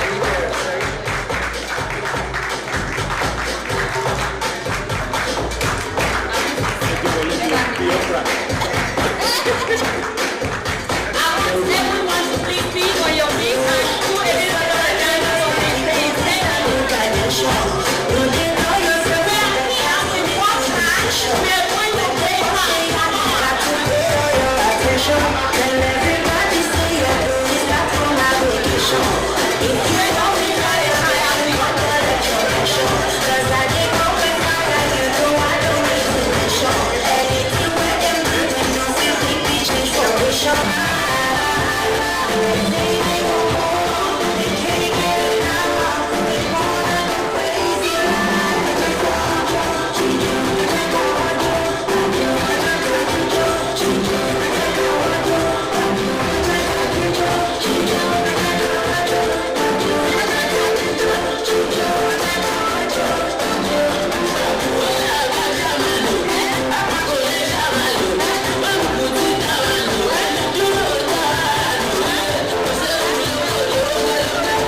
acknowledge everybody here for taking the time and driving all the way here. Even people that live here. And thank you for your time. I don't take this lightly. And I want to say I appreciate everybody that is here today. So my name is Fumi Omidiora. People, when they hear my name, they can't really decide whether I'm Yoruba or whether I'm from Benin or whether I'm from Calabar. And when they see my face, they get even more confused. But I want to say I'm from Oyo. My mom is from Ekiti. And I married in Ife. So therefore, I'm a universal person. I will tell you a little bit about myself, but majorly, I want to be able to draw out some certain points from my book, and I want people to be able to take home one or two things. So as we are settling down a little bit, I will say one or two words about me. My name is Fumi. I am from Oyo, and I have had different types of studies. So I'll tell you that it's not about the education only, but it's also about the education of life. I'm a life coach, but that's not where I started from. My core is in family. My value revolves around family. Anything I do is about family. Wherever I go, it's all about family. Now, family can be defined in so many ways. There are some family we were born into, and there is a family that you find yourself drawn to. So, that is my core, that is my value. I'm not going to tell you only about my qualification, but about who I am. So, when I came to Australia, and you know what? I have skipped a lot of the story there because we don't have that time. We only have time for the short story. When I came to Australia, I realized that not only do I have to compete with people my age, moms with children, but also I have to compete with people that are younger than me. I have to compete with them to find a job. I have to compete with them to stand and speak for myself, and being from Africa, a little bit disadvantaged. My name is longer than that. Oluwafumilola Anike Ayobami Omidiora. So when I came to Australia and I started writing all those applications, it has my full name because I'm proud of me. But I don't even get through the first stage because when they see the name, disqualified. This person might not even be able to speak good English. And then I pick up the phone, I don't even get to speak to who is at the other hand. So anyway, cut the long story short, I decided to do nursing, and I started my nursing when I was here, second career. I did nursing, I finished my nursing, I started working, and I was working in different areas of nursing. I found myself in the area of general practice nursing. And as a general practice nurse, you have some added things that you have to do to be able to help people in the community. And I decided that I want to help people with chronic diseases. So I was coaching people with chronic diseases, and I had an aha moment. And I was like, oh my God. Wow. I need more to be able to help my client. So then the third career came in. I decided to go and study psychology because I want the two to be able to help my client. How has this affected my life? Changed my life. From wanting to help people, my life changed. My family life changed. Everything about me changed because while I was trying to find a way to help people, I was helping myself. So enough about me.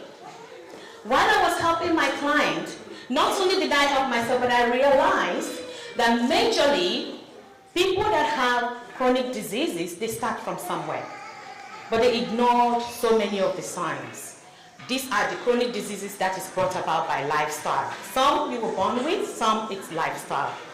And ignoring some signs means that you don't really want to look out for those things, and then eventually you end up with chronic diseases. So in my helping them, I discovered some things, and those are the things that I put together into that book. And the book is called Stop and Reset, Your Ultimate Companion to Being Busy and Having It All. Because one thing that came out from my research is they are always all busy.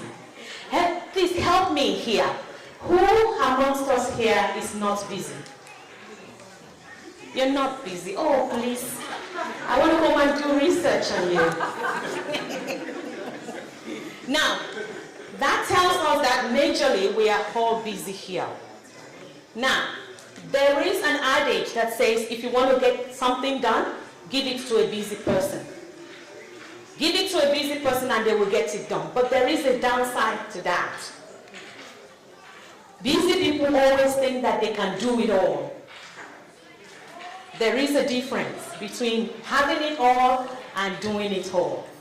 So we need to have our definitions right, because we are here from another world, from another time. And we are here and we think we can do it all. We can't do it all. But we have it all because we have the best of both worlds. Whatever we're doing, whether we're staying at home, being a mom, or whether we have a career, we have everything in us to live an excellent life. So, there is no passion to be found in us living a life that is less than the one that we are capable of living. Nelson Mandela said that. There is a reason why he said that. Because inside of every one of us, there is a desire to do something. There is a desire to have something. There is a desire for us to grow and to excel and to be something. But then for one reason or the other, we find ourselves being stuck because we are in a position where we can't help ourselves, or we feel that there is no option. I want to say to us today that we have options, several options actually. We have options in whatever area of life that we want to venture into. If you know from your innermost being that there is something that you are here for, that there is something that you are here to do, that there is something here for you to achieve, I want to encourage you to do it today, to go after it and to go and to have it, because you can have it all. You have the advantage of being here in Australia in a moment in time where there are some people that they have desire, but they cannot achieve what they desire because they have some form of inability to do it. And I will not go into so many things that can stop us. But you have an opportunity to have it all. Inside of us is deposited one thing or the other. And I don't want to go evangelical on us here. But I want to talk about why do we need to stop, reset? What do we need to reset? Why do we need to stop? Basically, because we're here and we're busy, that is the more reason why we need to stop. What do we need to stop? How do we do it? What if we can't stop? What do we need to reset? How do we reset? How do we reset? What are we resetting? Are there strategies that we can use? By all means, we all have different strategies that we know we can use. But it's always good to hear other people's strategies. So first of all, why do we need to stop? Is there anyone in here that has any answer to why? Why we need to stop in this present time and day? Why do we need to stop?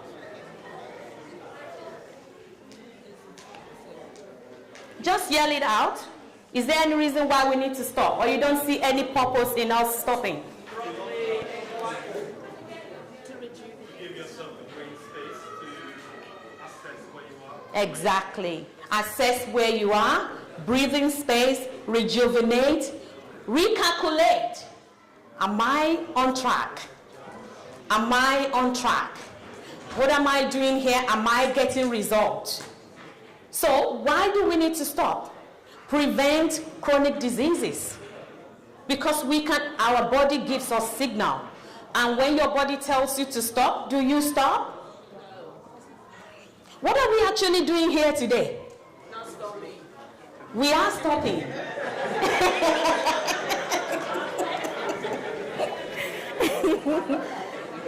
What we are doing today is stopping. We are stopping and we are having a nice time with our family, but we are learning at the same time. So we are combining two things. We are giving ourselves a breathing space and we are having fun at the same time. So that's some of the reasons why we need to stop. There are so many reasons why. What do we need to stop? What exactly do we need to stop?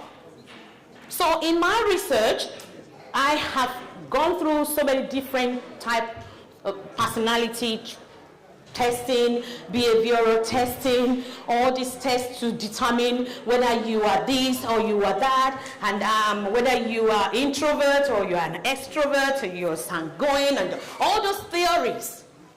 I have been able to come up with two important categories that tells you your style of how you cope, how you survive. The first group, they are the doers. How many people here are doers? They like to get things done. They just go ahead and do it. Good. Then there is another group. They are called the thinkers.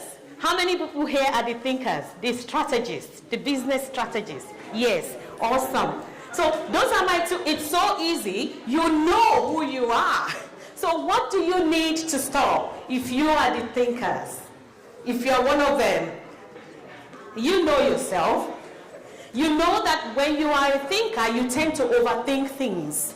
You tend to dwell so much on things, you think about it, you dwell on it, you ruminate on it, and then what happens to the thinkers? They get paralyzed by that thinking. They can't take action. Now, the doers, they do and do and do and do and do and do and don't stop. And what happens? They get paralyzed by exhaustion. So both groups, they get paralysis. Exactly. You know, you've been my friend for how many years have we known each other? You know who I am. I mean, you know that essence as a part of me. So, the doers, they do. The thinkers, they think. But if we're not able to know our style and to respect our style, we keep doing until we fall on our face in exhaustion or get chronic fatigue syndrome. I don't know if you've heard of it. Fibromyalgia.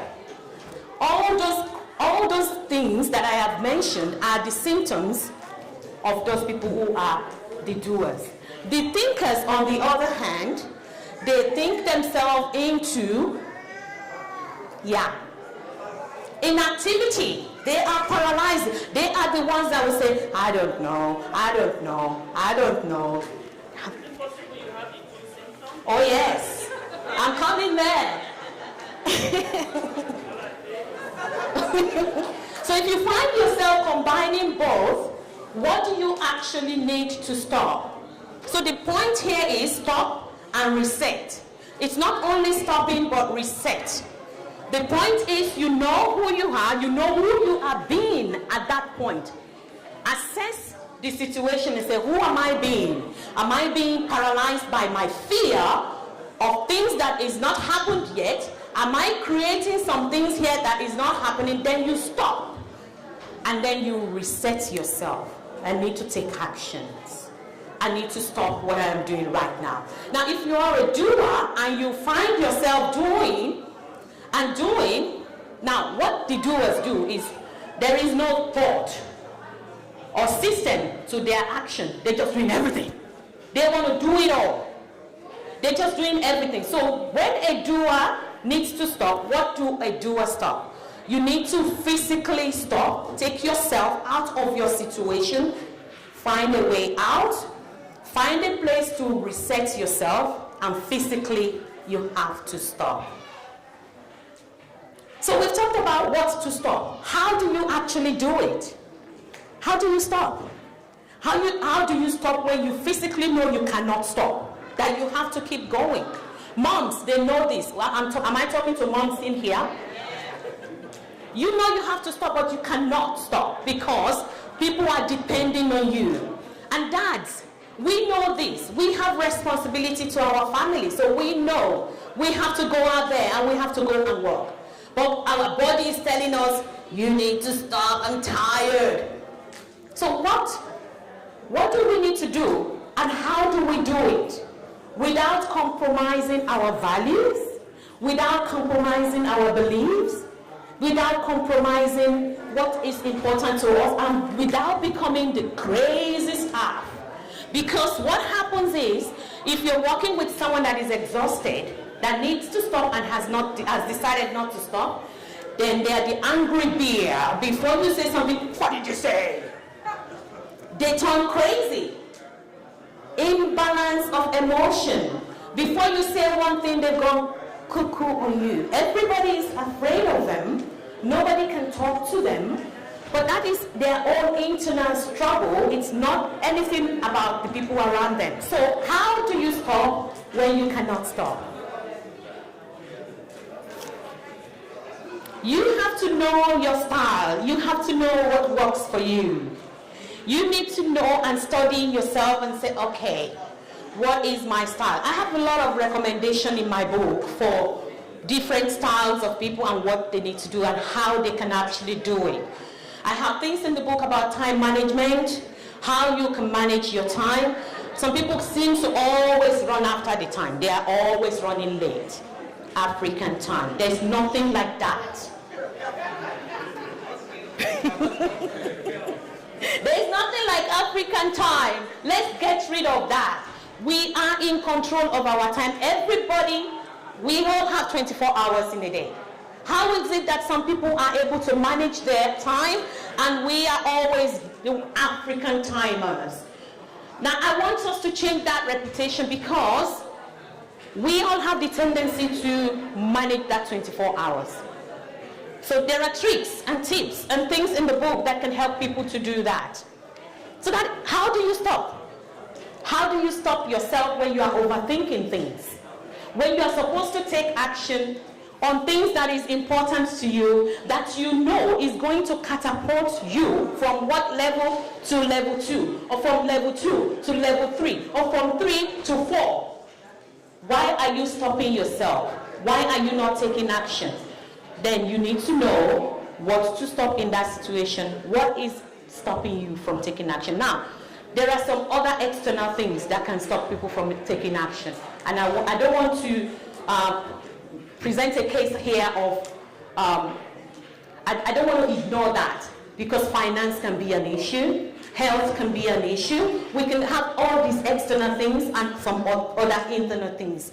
But you need to know your style. You need to know how you react to things. You need to know how to listen to your body and how your body can tell you things. So I'll give you a quick example. Some people here would have noticed a pressure point in their body. Has anyone in here noticed a part of their body that seems to ache or pinch when they are stressed? Some people, it's their shoulder, they just keep doing that. Or their knees. Yep.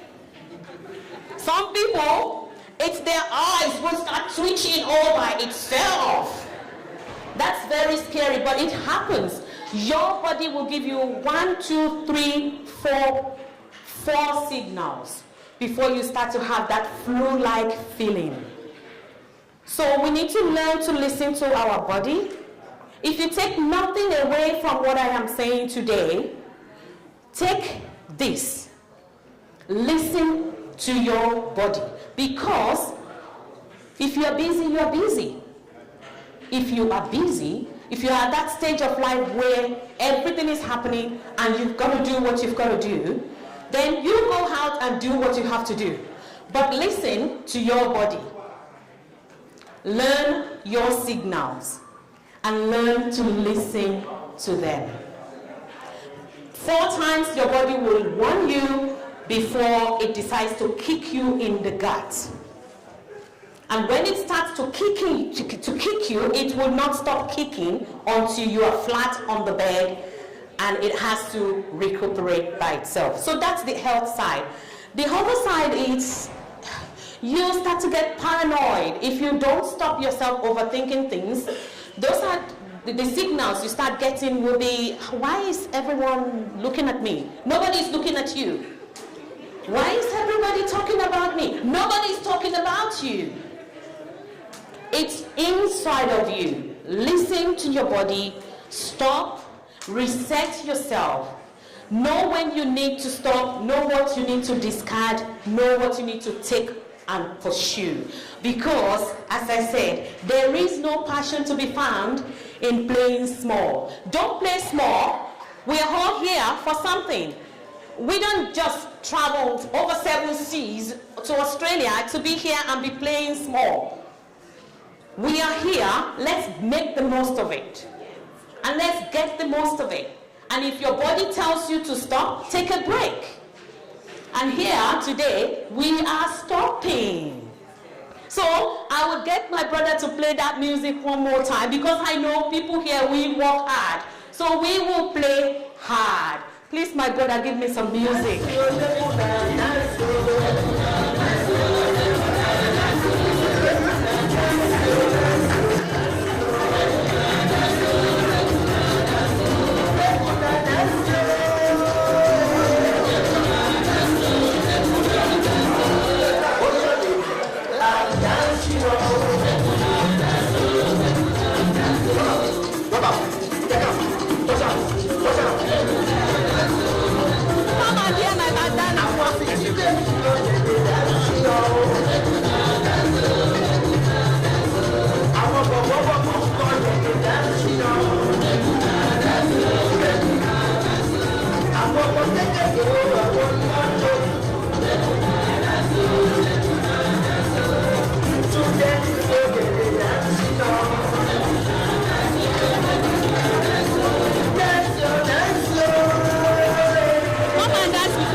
We dance in December, very proud.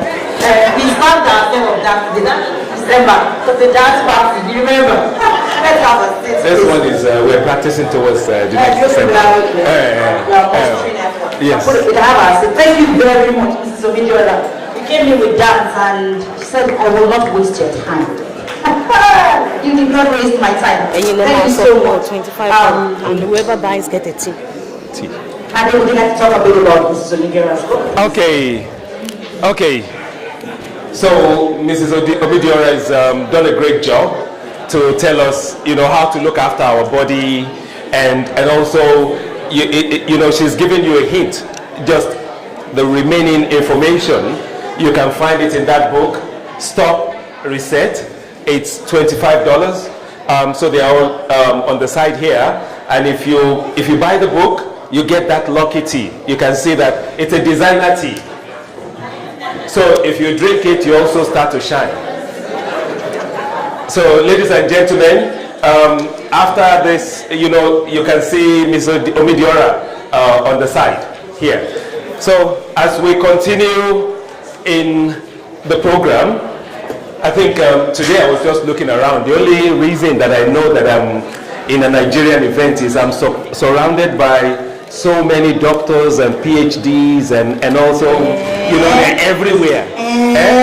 I've been in this country for quite a while. Every day I go to work, I don't see a PhD. Where do you work exactly? Okay, I'm going to take over from you. Thank you, everyone. So we'll go to the next session, International Students Support Discussion. We'll have a panel, very brief one. We have two people on the panel. The first panelist will be Dr. Timothy Olusa. Dr. Timothy Olusa. The next person will be Dr. Oluwatosin Olaluwe. Can we put our hands together as we invite them? So the panel will do a brief, I'll read very briefly about them. I'll read about Dr. Olusa. Why Ade would read about Dr. Olaluwe. Let me take the first reading about Dr. Olusa very quickly. Yeah.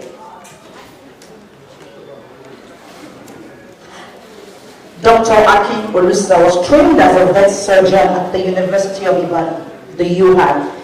He obtained the DVM, the Primary University of Nigeria.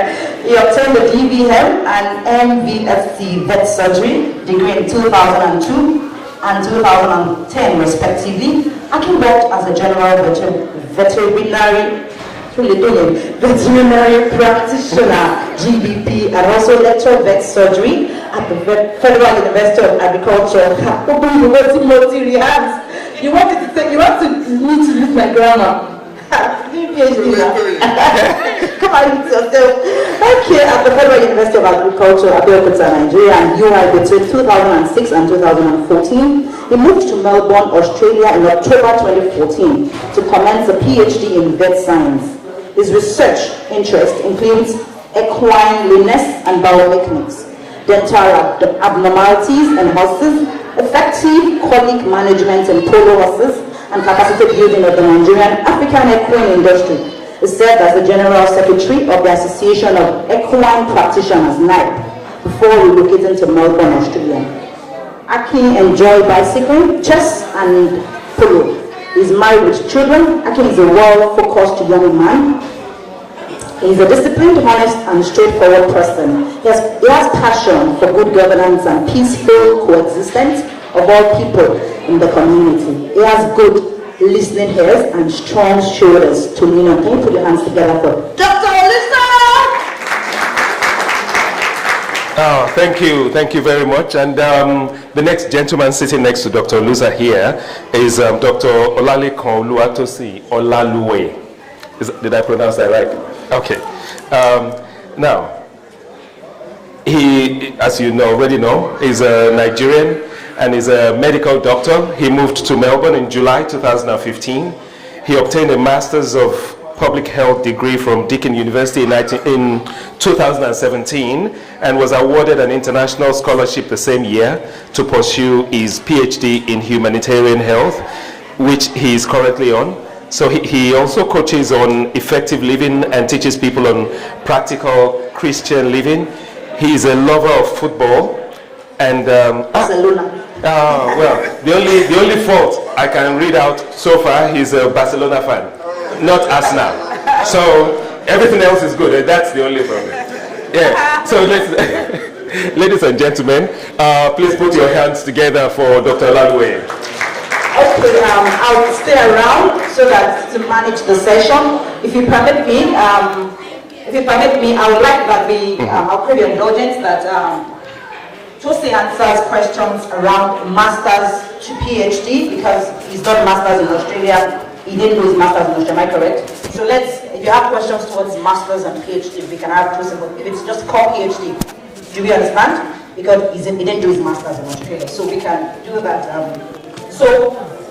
Do we want to say a few things first of all before we get the questions coming in? All right, good afternoon.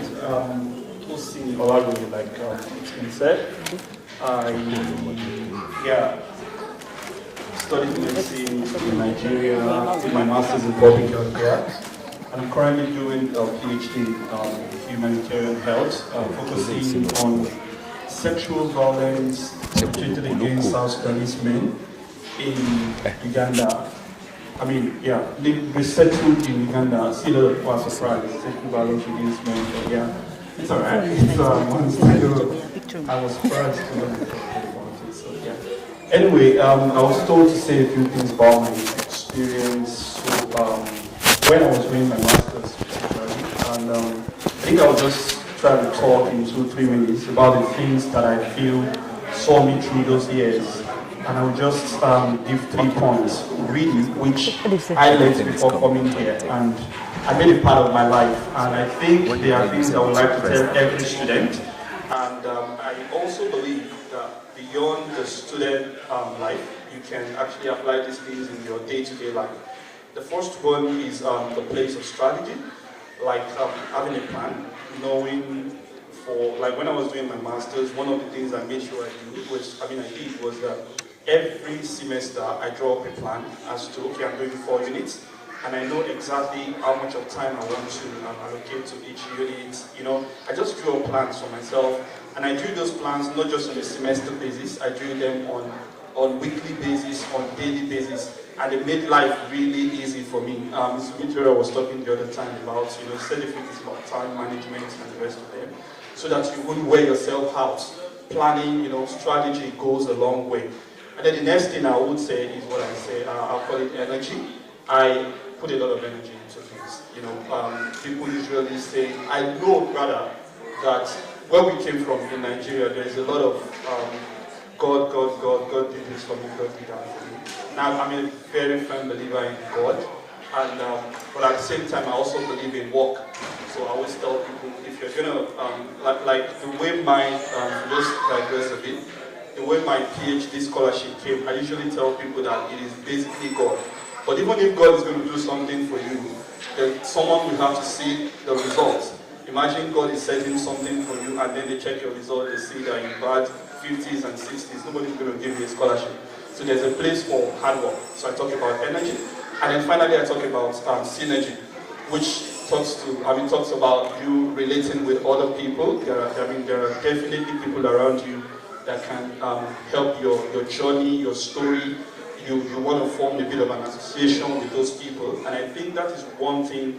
Somebody was saying the other time about developing a business group from these kind of meetings. You find yourself in these kind of settings, you can interact with people. Somebody will be able to tell you, I've done these things before, this is the way I did it, or I've done that unit before, this is the way I did it, and it can actually help you. So I talked about strategy, I talked about energy, and of course synergy. And I will just hint that by saying that the most important synergy, I know I've mentioned something about this before, the most important synergy, which you shouldn't forget, is the God factor. Whether you're a Christian, a Muslim, or whatsoever, I always like to put it in perspective. Thank you.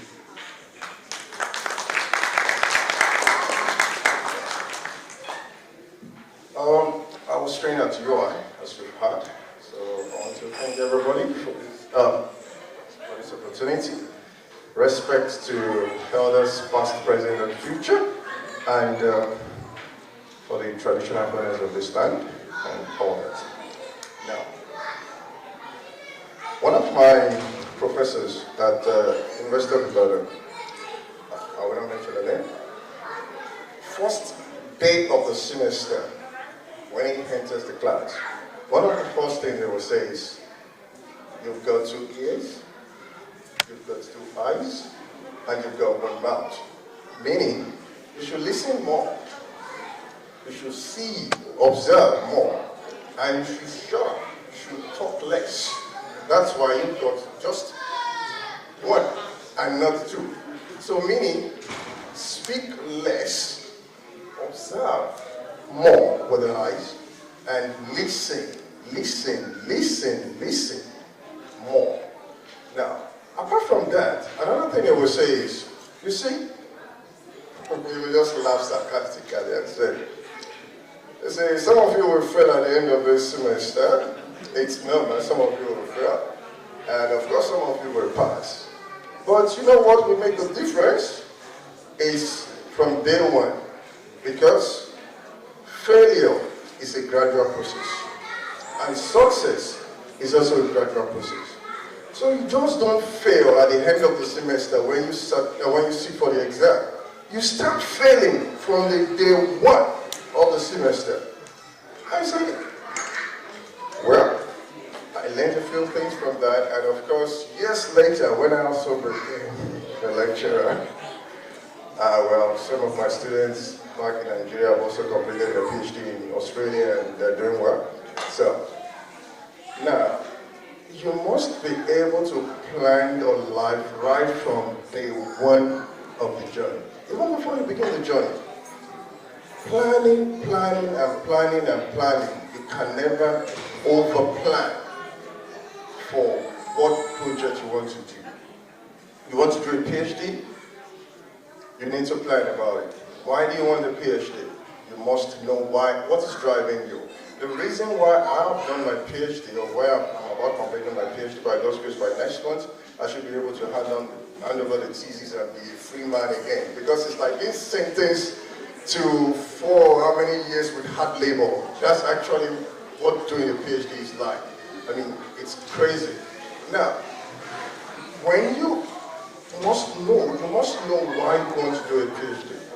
And I'll be clearly defined. Because the going will get tough. And when the going gets tough, what will keep you going is the reason why you started the PhD to start with. Forget about you are being sponsored. I was being sponsored, I'm on scholarship. But despite the scholarship, because we'll come to that later, maybe the questions will come along the line. Apart from finances, because finance is going to be a major issue. Even when you have all the money, all the reagents, all the stuff, you will feel like quitting. But if you don't know the reason why you're starting, when you hit the wall, you will feel like throwing, just, I've had enough, I'm going out. Your first year of PhD is likely to be smooth. Oh, you're still bashing in the fury of moving up and all this stuff. But second years will really get crazy. And like, maybe your experiment is not just working. The proposal that you thought you really started with, you put it into the experiment, and the experiment literally blow up in your face. You go back to the drawing board. So these things are challenging. So you must know why you are doing what you're doing, and that is linked to planning. Another thing that has defined my life, it's also determination, and another point is you must be able to speak up. Don't keep quiet even though you have just one mouth. You need to know when to speak up and when to hold your peace. You must know when to speak up and look to your supervisor and say, well, the situation at home is a bit different. If you were to be at home, you would say, okay, I don't think I can take it anymore. You must know when to be able to say, no, this is too much work, I can't do it. Because some of your supervisors can actually make you to do the work of 2 or 3 PhDs. And at the end of the day, the PhD is going to be in your name, not in your supervisor's name. So why does he want us? Why does he or she want to work with us there? So you must know when to speak up and when to hold your peace. And lastly, I will just say, also, you must know what resources you have at your disposal. You know, different structure, different school settings, what operates in Melbourne Uni may be different from what operates at Monash or other places. So you must be close to either your graduate student association or whatever resources you have available. Tap into it. There's a reason why those things exist. It's for you. Those things exist so that your PhD journey will be as comfortable, as smooth as possible. It's going to be a lonely journey. It's going to be a difficult journey, but you don't have to make it extra difficult or extra lonely if you can tap into some of these resources that are available for you. So that would be, in a nutshell, a little introduction I want to give to you. Thank you. Thank you very much, Dr. Lusa and Dr. Olawumi. I'm glad that you talked about unrealistic expectations for the supervisor. I'm doing my PhD as well, and I know what that means. It's a key part. If I ask you, Dr. Lusa, I expect that our questions will come in streams shortly. What would you say is the strongest ingredient? So I remember asking my bachelor's supervisor and saying that, what do you think it really requires? And I remember I said that PhD is not a road of intelligence. It's a road of endurance. Do you agree with me? I think we agree for like 75%. Okay. Because you need intelligence to analyze the problem, break it down into small pieces, find a solution. But you see, the intelligence to be able to do that is one part. You must also be able to persevere and say, okay, this thing seems it's not working, but I must find a way to make it work. I can remember during the strikes in those days at UI, one of our professors, he's not a professor, he was a doctor then, one of the big things in UI, we were interacting and he said, it's like, why is ASU striking for God's sake? And it's like, you don't understand. I said, make me understand. It's like, there's no higher height of frustration than knowing something and being unable to do it. I said, really? If you actually know something, you will be able to do it, to find a way to do it. So, in a way, I kind of challenge that proposition of ease that if you know something, there's nothing frustrating than being incapacitated from doing it. Because if you truly know it, I believe you will find a way around getting it done. Okay. So intelligence is good, perseverance is also very important. So the two has to go hand in hand. But as having percentages to which one you need more than the other, that will just be an exercise in academic theory. Okay. I think. So if I ask you, what would be your number one ingredient for scaling for PhD? There's nothing like number one ingredients. Because you see, ingredients. I'm asking this question. Let me interrupt you there. I'm asking this question for someone who is in between. It's probably just finished a master's or looking into venturing. And there's this feeling that, can I really do it? So I'm trying to, I don't mean. Okay, if that's what you mean, I was putting this with focus. Okay. You must be able to focus, because with focus comes planning. Because if I keep looking at this picture of our beautiful sister here, after a time, if I concentrate my gaze on it, after a time I begin to see beyond just the graphics there. Okay, the color there is the blend of the color there, is the shade. Okay, I begin to analyze and I begin to plan, okay, this thing is not good enough. If I'm to do it, how am I going to do it? So from focus comes deep thinking, critical analysis, and from that leads you to planning. And from planning, you can begin to generate your ideas and put it down into proposal and stuff like that. Okay, thank you very much, Dr. Lusa. I'll take questions now. Okay, Mr. Latino, let me take your question. Dr. Lisa and the other doctor. Sorry, this is that. I forgot your name, sorry. I Either we like it or not, there is one fact: we are Nigerians. We all came from Nigeria. We cannot abandon that country. We cannot denounce that country. Even if we end up being Australian citizens, your accent is there, your color is there. My question is, with your PhD or your doctorate degree, if you were to go to Nigeria today, what is that thing that you take with you? And what is that thing in Nigeria that you will change? Did you direct that question to Patrick person? Let Tosin take that. All right. One of my key interests, right from when I was doing my master's, actually my undergraduate days, that's been epidemiology and biostatistics. And one of the things I realized when I was doing my master's is the fact that when you look at data from most of the time from African sources, you can almost pick different weaknesses, loopholes and all of that in the data that people talk about. For instance, when somebody says the prevalence of HIV is so and so, I'll just give an example here. You just say prevalence of HIV is say 30%. It is possible that when they were doing that calculation, they considered maybe just the men. They just measured prevalence of HIV amongst the men, and then they will write that prevalence of HIV is 30%, and so we are doing well. Meanwhile, when you go on to, actually it's not just Africa, because the project I did for my master's was in Cambodia, and I compared the results I found with the results in some of their government reports, and I saw that there were major differences, and the differences were basically as a result of the denominators that were used, some of those kind of things, like issues that can introduce bias to studies and statistics and the rest of them. So that's like I said earlier, about statistics, epidemiology, that's where my interest is. So I believe if I have to go back to Nigeria, which I wouldn't mind so much, I know that didn't come out nice, because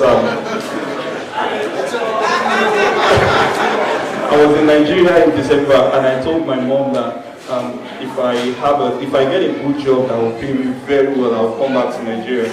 She didn't respond that day. Actually, I told my mom and my dad, and then the night before I left Nigeria, my mom called me and I was like, Tosin, that thing you said the other day about coming to Nigeria, maybe you should not think about it. I can understand. So, but yeah, if I have to go back to Nigeria, really, one of the things I would like to take back there is to improve on the way data is being analyzed, the way data is being interpreted, because they tell a lot on the policies that that have been implemented. Thank you very much. If I want to say something to what Tosin and Dr. Valiwe had said, I'd say that it's a big one, and if I would have said that it will not just be interpreting data unbiasedly, but more about pushing data into the cloud, onto the internet. When I was in my master's degree in the UK, there was a course that asked us to take a country, then do analysis on a public sector good, something like that, railway, telecoms, and things like that. And I said, for the love of Africa, I'm going to choose, let me not go to Nigeria because I may not get any data. Let me go to South Africa. So I chose to write electricity in South Africa. I think I barely got, you know what I'm talking about. And my counterparts who didn't, who chose the UK where we were in, had a very good distinction, because you know what I'm talking about. Once you search for something, so I would implore us to push our data into the cloud. So there are some things you want to know that you don't find on the internet about your country. So I think that's one thing to add. So besides even interpreting data fairly, we should also have data on the internet, not just Thank you so much. I don't know how many minutes I have to respond to that question, because I can talk a whole day on that question. Just briefly. Shoki, thank you. That's very Shoki. For me, it's not about if I go back. It's about when I go back. Get the difference. Now,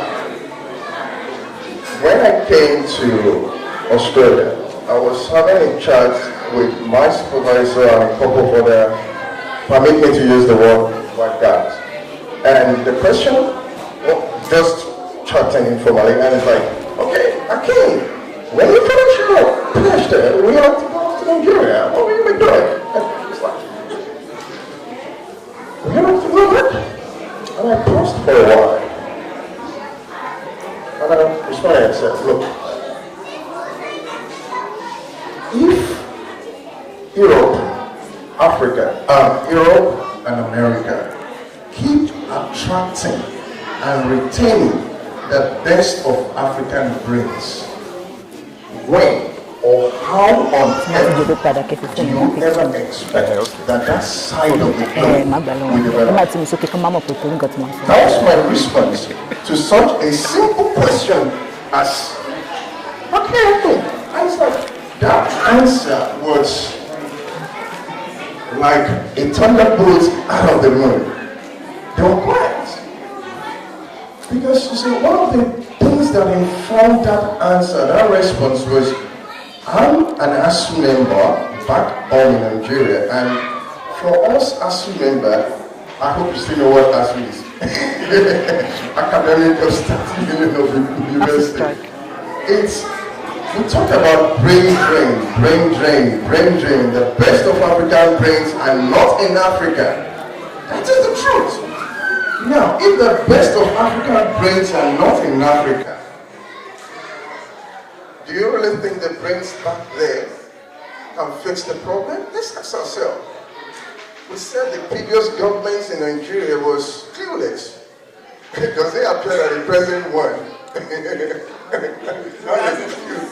And how to fix the problem. Okay, it's not political, it's academic. Yes. We have all these ability members here. We don't let us waste change. I'm sorry, I'm not going into politics, but I'm saying something deeper than politics.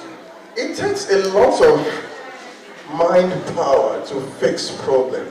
So the question is not when, if I'm going back with the knowledge I've acquired in Australia. Because one of the reasons why I'm in Australia is because I could not find a supervisor to supervise me in UR. I had 3 PhD proposals that I wanted to work on. I know as an average Nigerian young lecturer, you throw your CV around the world, throwing it to US, to Canada, everywhere. I was just applying it anyway. Some of my applications didn't get a response. So when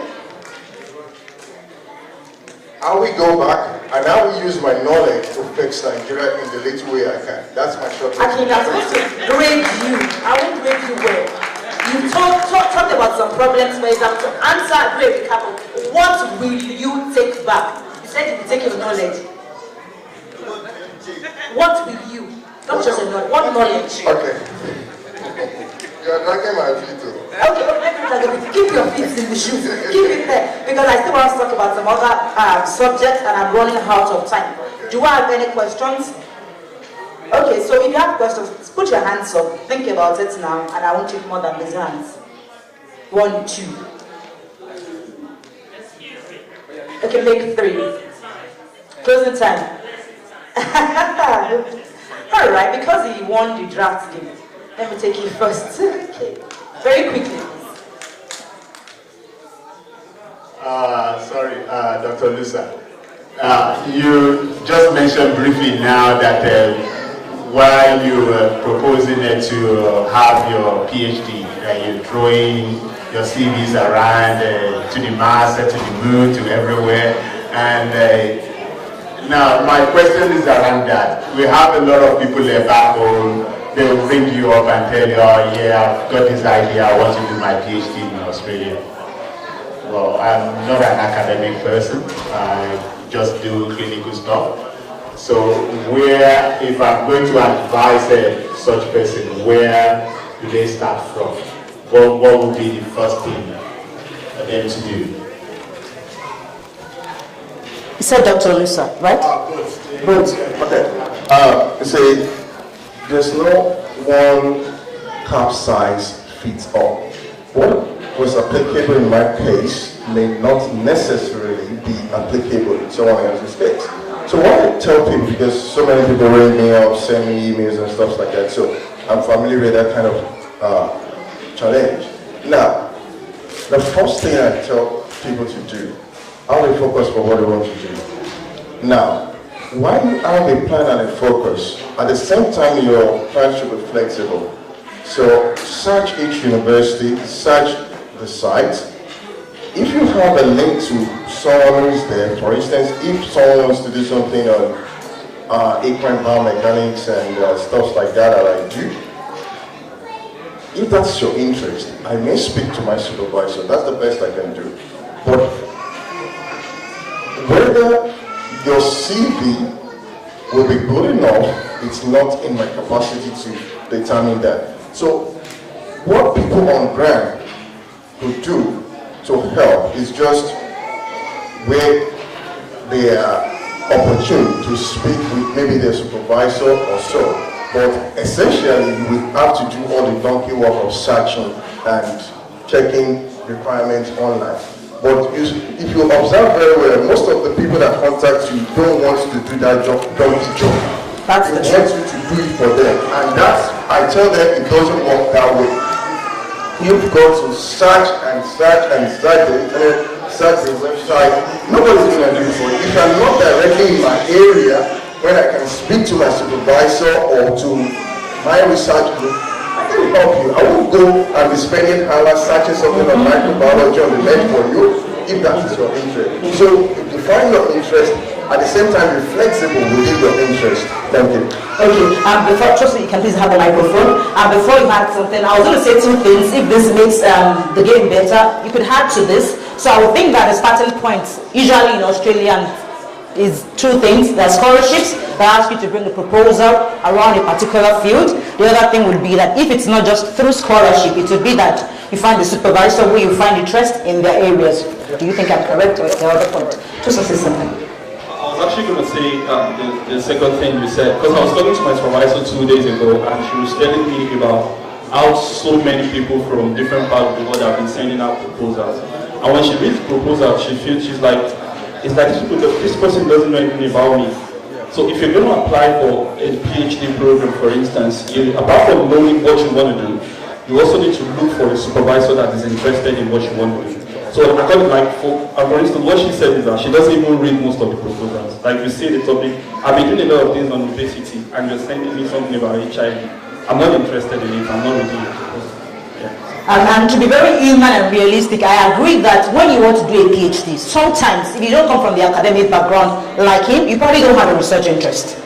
Many times, to be very sincere, one is that you want to, in Yoruba, I will interpret Bero, which means that I had a friend here who is in the second year or third year, and I said, why are you doing PhD? I want to change my location. Simple. That's all. I'm not going to lie about it. So yeah, so it's possible that you are changing from industry and you don't have a research interest. Do you understand? But over time, it's a must. So whether you don't have an interest is not an excuse. You will get into the heart of those people if you don't channel or tailor what you're doing, what you want to do to what they are doing already. I'll take your questions very quickly, and that will come. My question is very simple, and it's a thought hanging around in my head. It's been there for quite a while. In a country like Australia, where a lot of people are not going up to PhD, master's level and things like that, and they are gainfully employed and doing things within the community and all around. I want to ask people that are already doing it, the PhDs and stuff, because the first speaker that spoke earlier on, he said something about already by the time he got to the level he got to, he was almost unemployable. Okay. Because of his level of education. And I also had problems with that. Having just a master's, because of the extra money that they are going to pay you, they consider you as being overpriced, and no one really wants to employ you.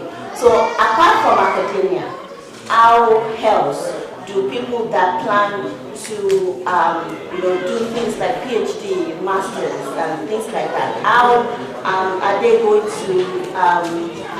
survive? How are they going to progress? How can they be, I don't know the right word for it, But being in this kind of system, how do they fulfill that desire that is making them to... So simple. How is it possible that you don't have to keep this PhD in your drawer while you're looking for a job, to get a job?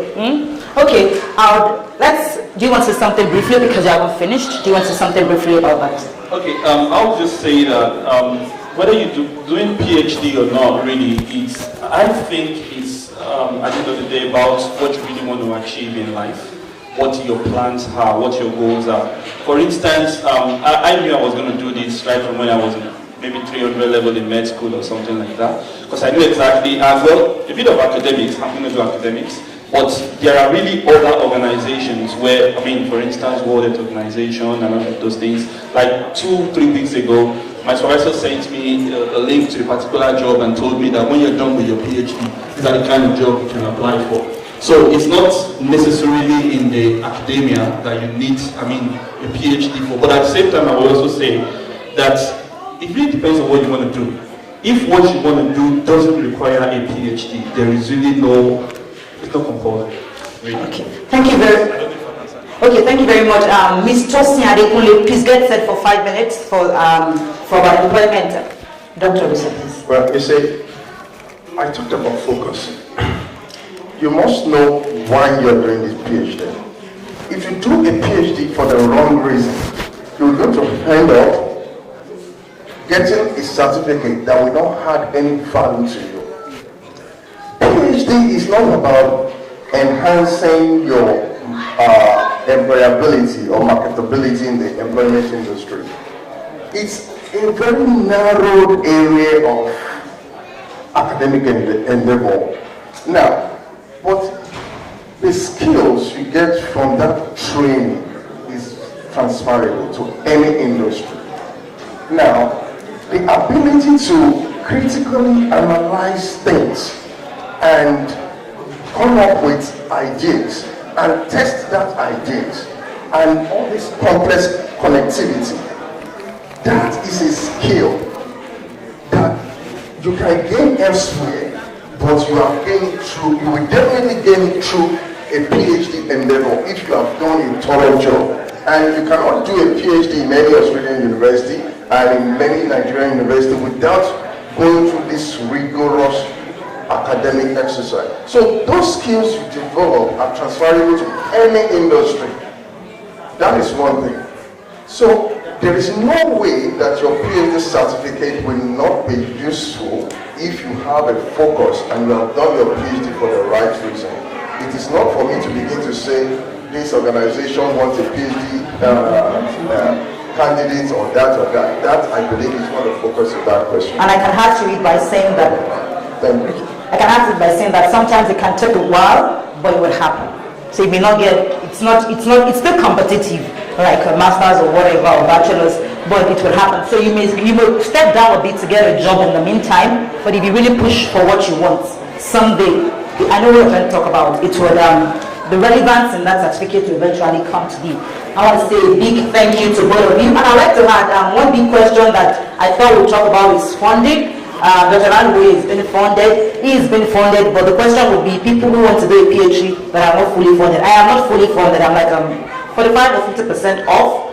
And I will just say how I got that because I am not funded. So you know the part we're funding, scholarships. I didn't get that, but how did I do mine? So simple, I met my supervisor since 2015 when I was in the UK. For some reason, he liked me so much, even till tomorrow. He likes me so much till today. He will call me and tell me, do you know that Lebada has a smaller plan? It's cheap. Do you know that McDonald's sells $1, one burger? Save my phone till tomorrow. Yeah, so if I was just saying, you know, there's $115 plan. You can call it international. I say, yeah, this man is Jevu. So I found favor, I found someone who liked me, and he kept pushing that I got funding. When I got here, he got my school fee reduced again. He does everything to make me comfortable, everything whatsoever, and I fight with him like every other day. I don't want this paper and things like that. So sometimes it's working your way into the hearts of people, and you understand, by just selling yourself that you're smart. So besides getting scholarships, which is very competitive in Australia, when my lecturer said where are academics being more funded, so it was in Japan and America, but in Australia it does happen, but it's quite slim, you must admit. But if not, build a rapport with your supervisor. He will tell you about when they are doing their lecturing, whatever, and all that. So that's one way to fund it. But I'm sure that we have a couple of other questions that I would like to have answered. If we couldn't answer your question, you can walk up to any of them, or you can reach me and I'll reach them on your behalf. Can we please put our hands together for Dr. Olaluwoye and Dr. Ulisa for sharing their time with us. Thank you so much, sir. I'll receive Ms. Adekunle very quickly. Just 5 minutes because we've had this pen down. Ms. Adekunle wants to talk to us about employment. She's transitioned from academics into employment that I think she's happy with. In 5 minutes, just share your experience with us, and that would almost be a wrap for today. In other words, we have the register at the back there. Kindly please fill in the registers. We'd like to have the record of people who attended to this program. So please fill in the register if you have not done so. Thank you, Ms. Adekunle. Okay, ladies and gentlemen, please put your hands together for Ms. Adekunle. Just a brief introduction. Ms. Tosi Adekunle just arrived from Nigeria. It's been about a year and so now a few months. She came from Nigeria with a degree and all that, but and it took a while. But what she's going to share with you today is about her experience. If you're here from Nigeria and you have a qualification and you're struggling to get a job, there are so many ways that you can go out there, and those opportunities are there. So she'll just share her experience with you. Over to you. Oh, thank you, Dr. Good evening, everyone. Good evening. Okay. Ekurole, Baba, Atiya, Ati Yodo, Ati Omokekere. Without taking much of our time, I want to thank Mr. Akindeju for giving us insight on entrepreneurship. But I also want to say that not all of us are going to be business owners. Can I have our attentions, please? Thank you. Okay. Not all of us are going to be business owners or have to be. We start from somewhere anyways, even those that want to be or those that aspire to be. What am I trying to say in essence? Thank you. What I'm trying to say in essence is this: some of us have to work under someone. You still have to learn from somewhere anyways. My main point is go and chase your dreams. I'm not here to tell you some boring stories because my story is really boring, I tell you. I just want to inspire, I hope my story inspires the youths or those that their dreams are already dying. I hope it revives the dying.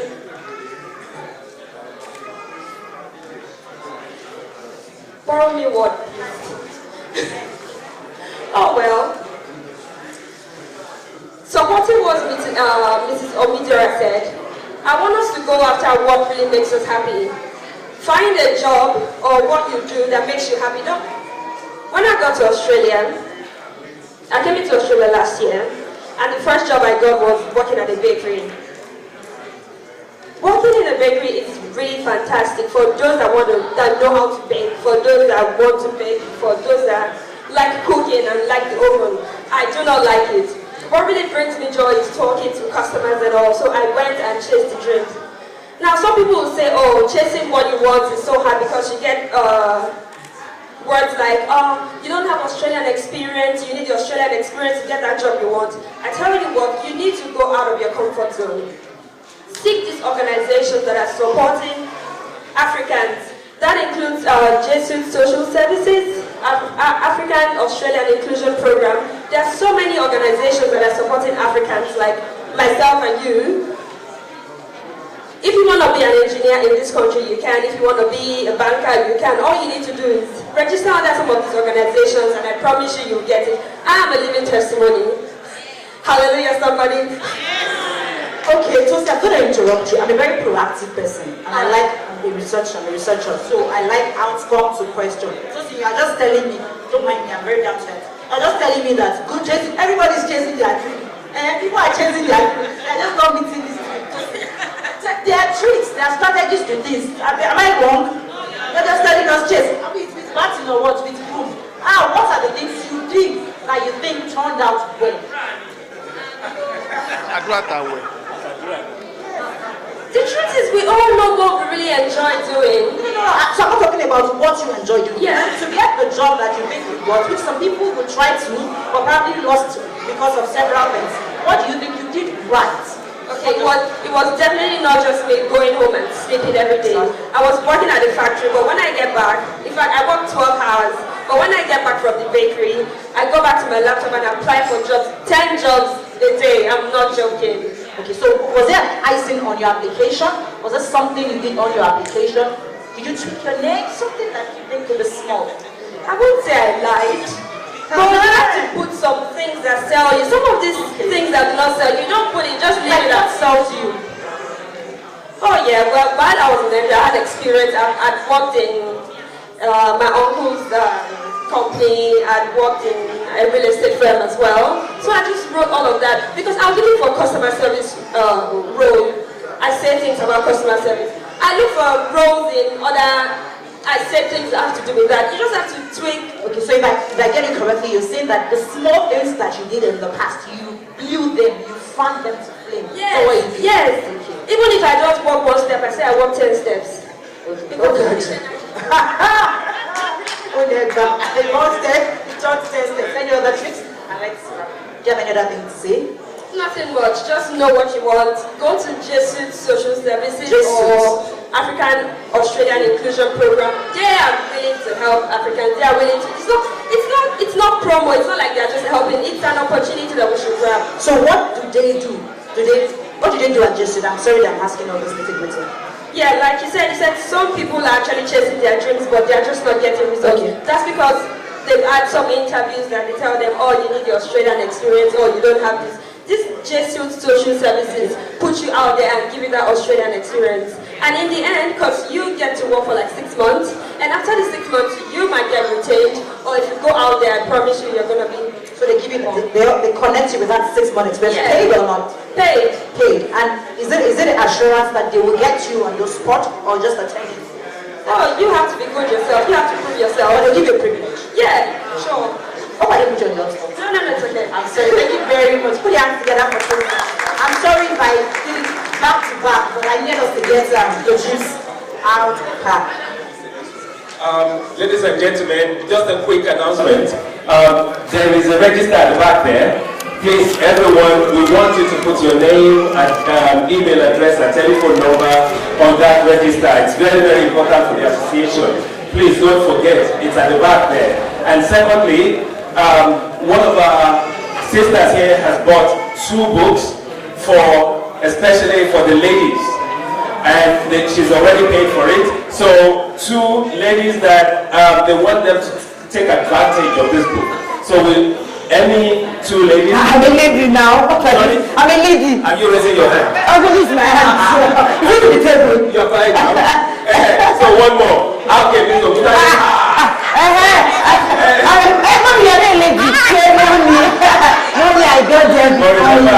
There are more books here, $25 each, ladies and gentlemen. Thank you very much. To wrap up quickly, I'm going to receive the youth coordinator, that's the correct word to use, to give us a brief information about the youth. Please put your hands. I call him the Chief Olayemi of Onishara community.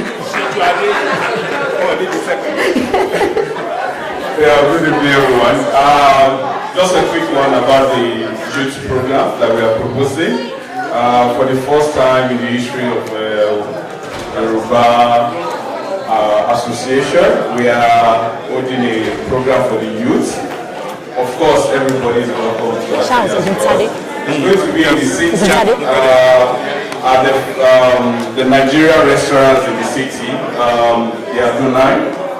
I don't know if everyone is familiar with that.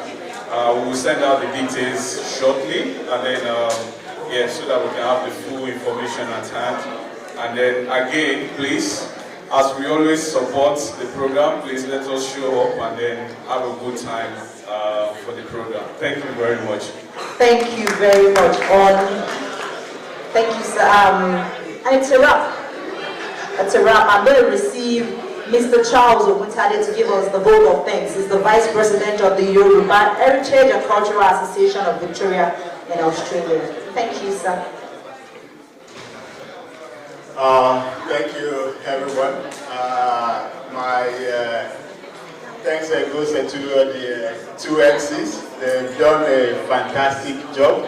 Thank you so much for holding everybody together for moderating the program of today. And I would like to thank all of us. Can we give ourselves a round of applause? We really did well. We all did well.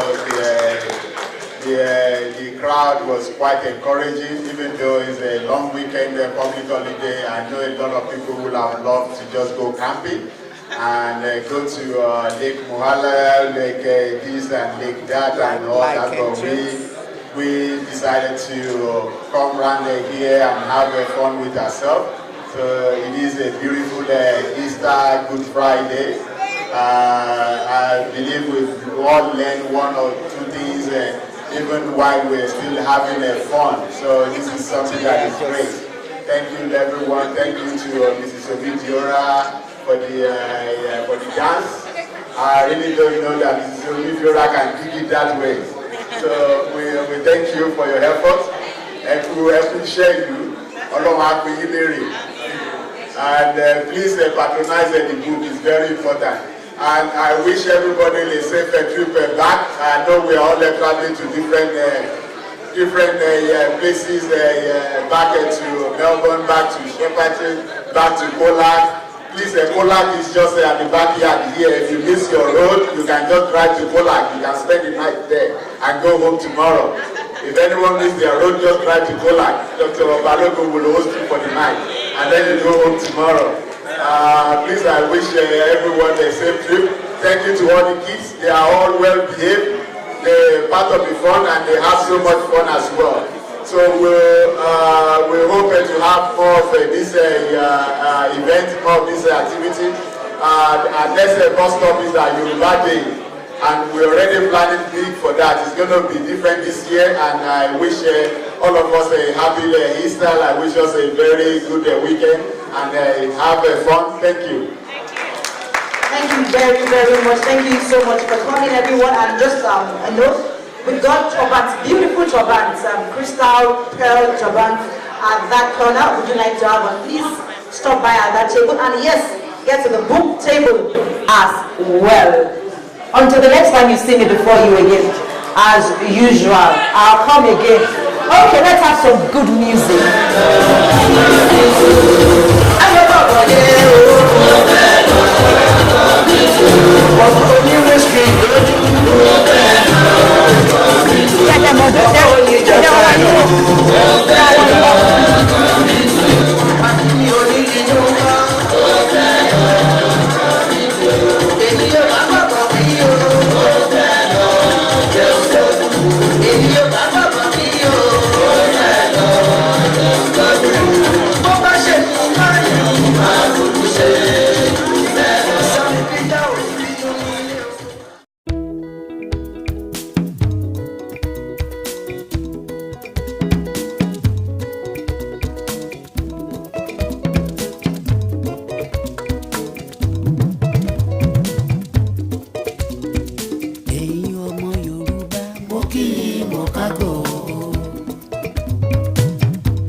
Onílé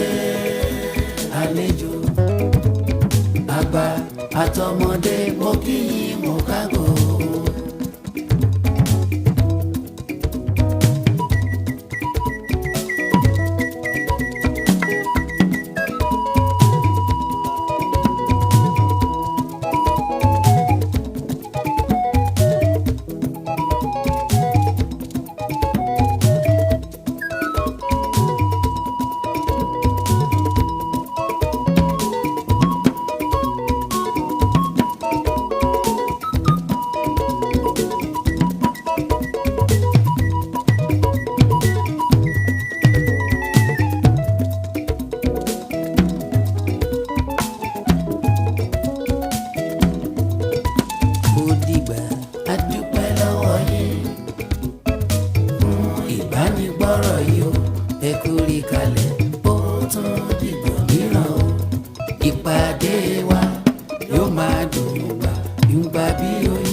Ó dìgbà mìíràn o, ẹ̀yin ọmọ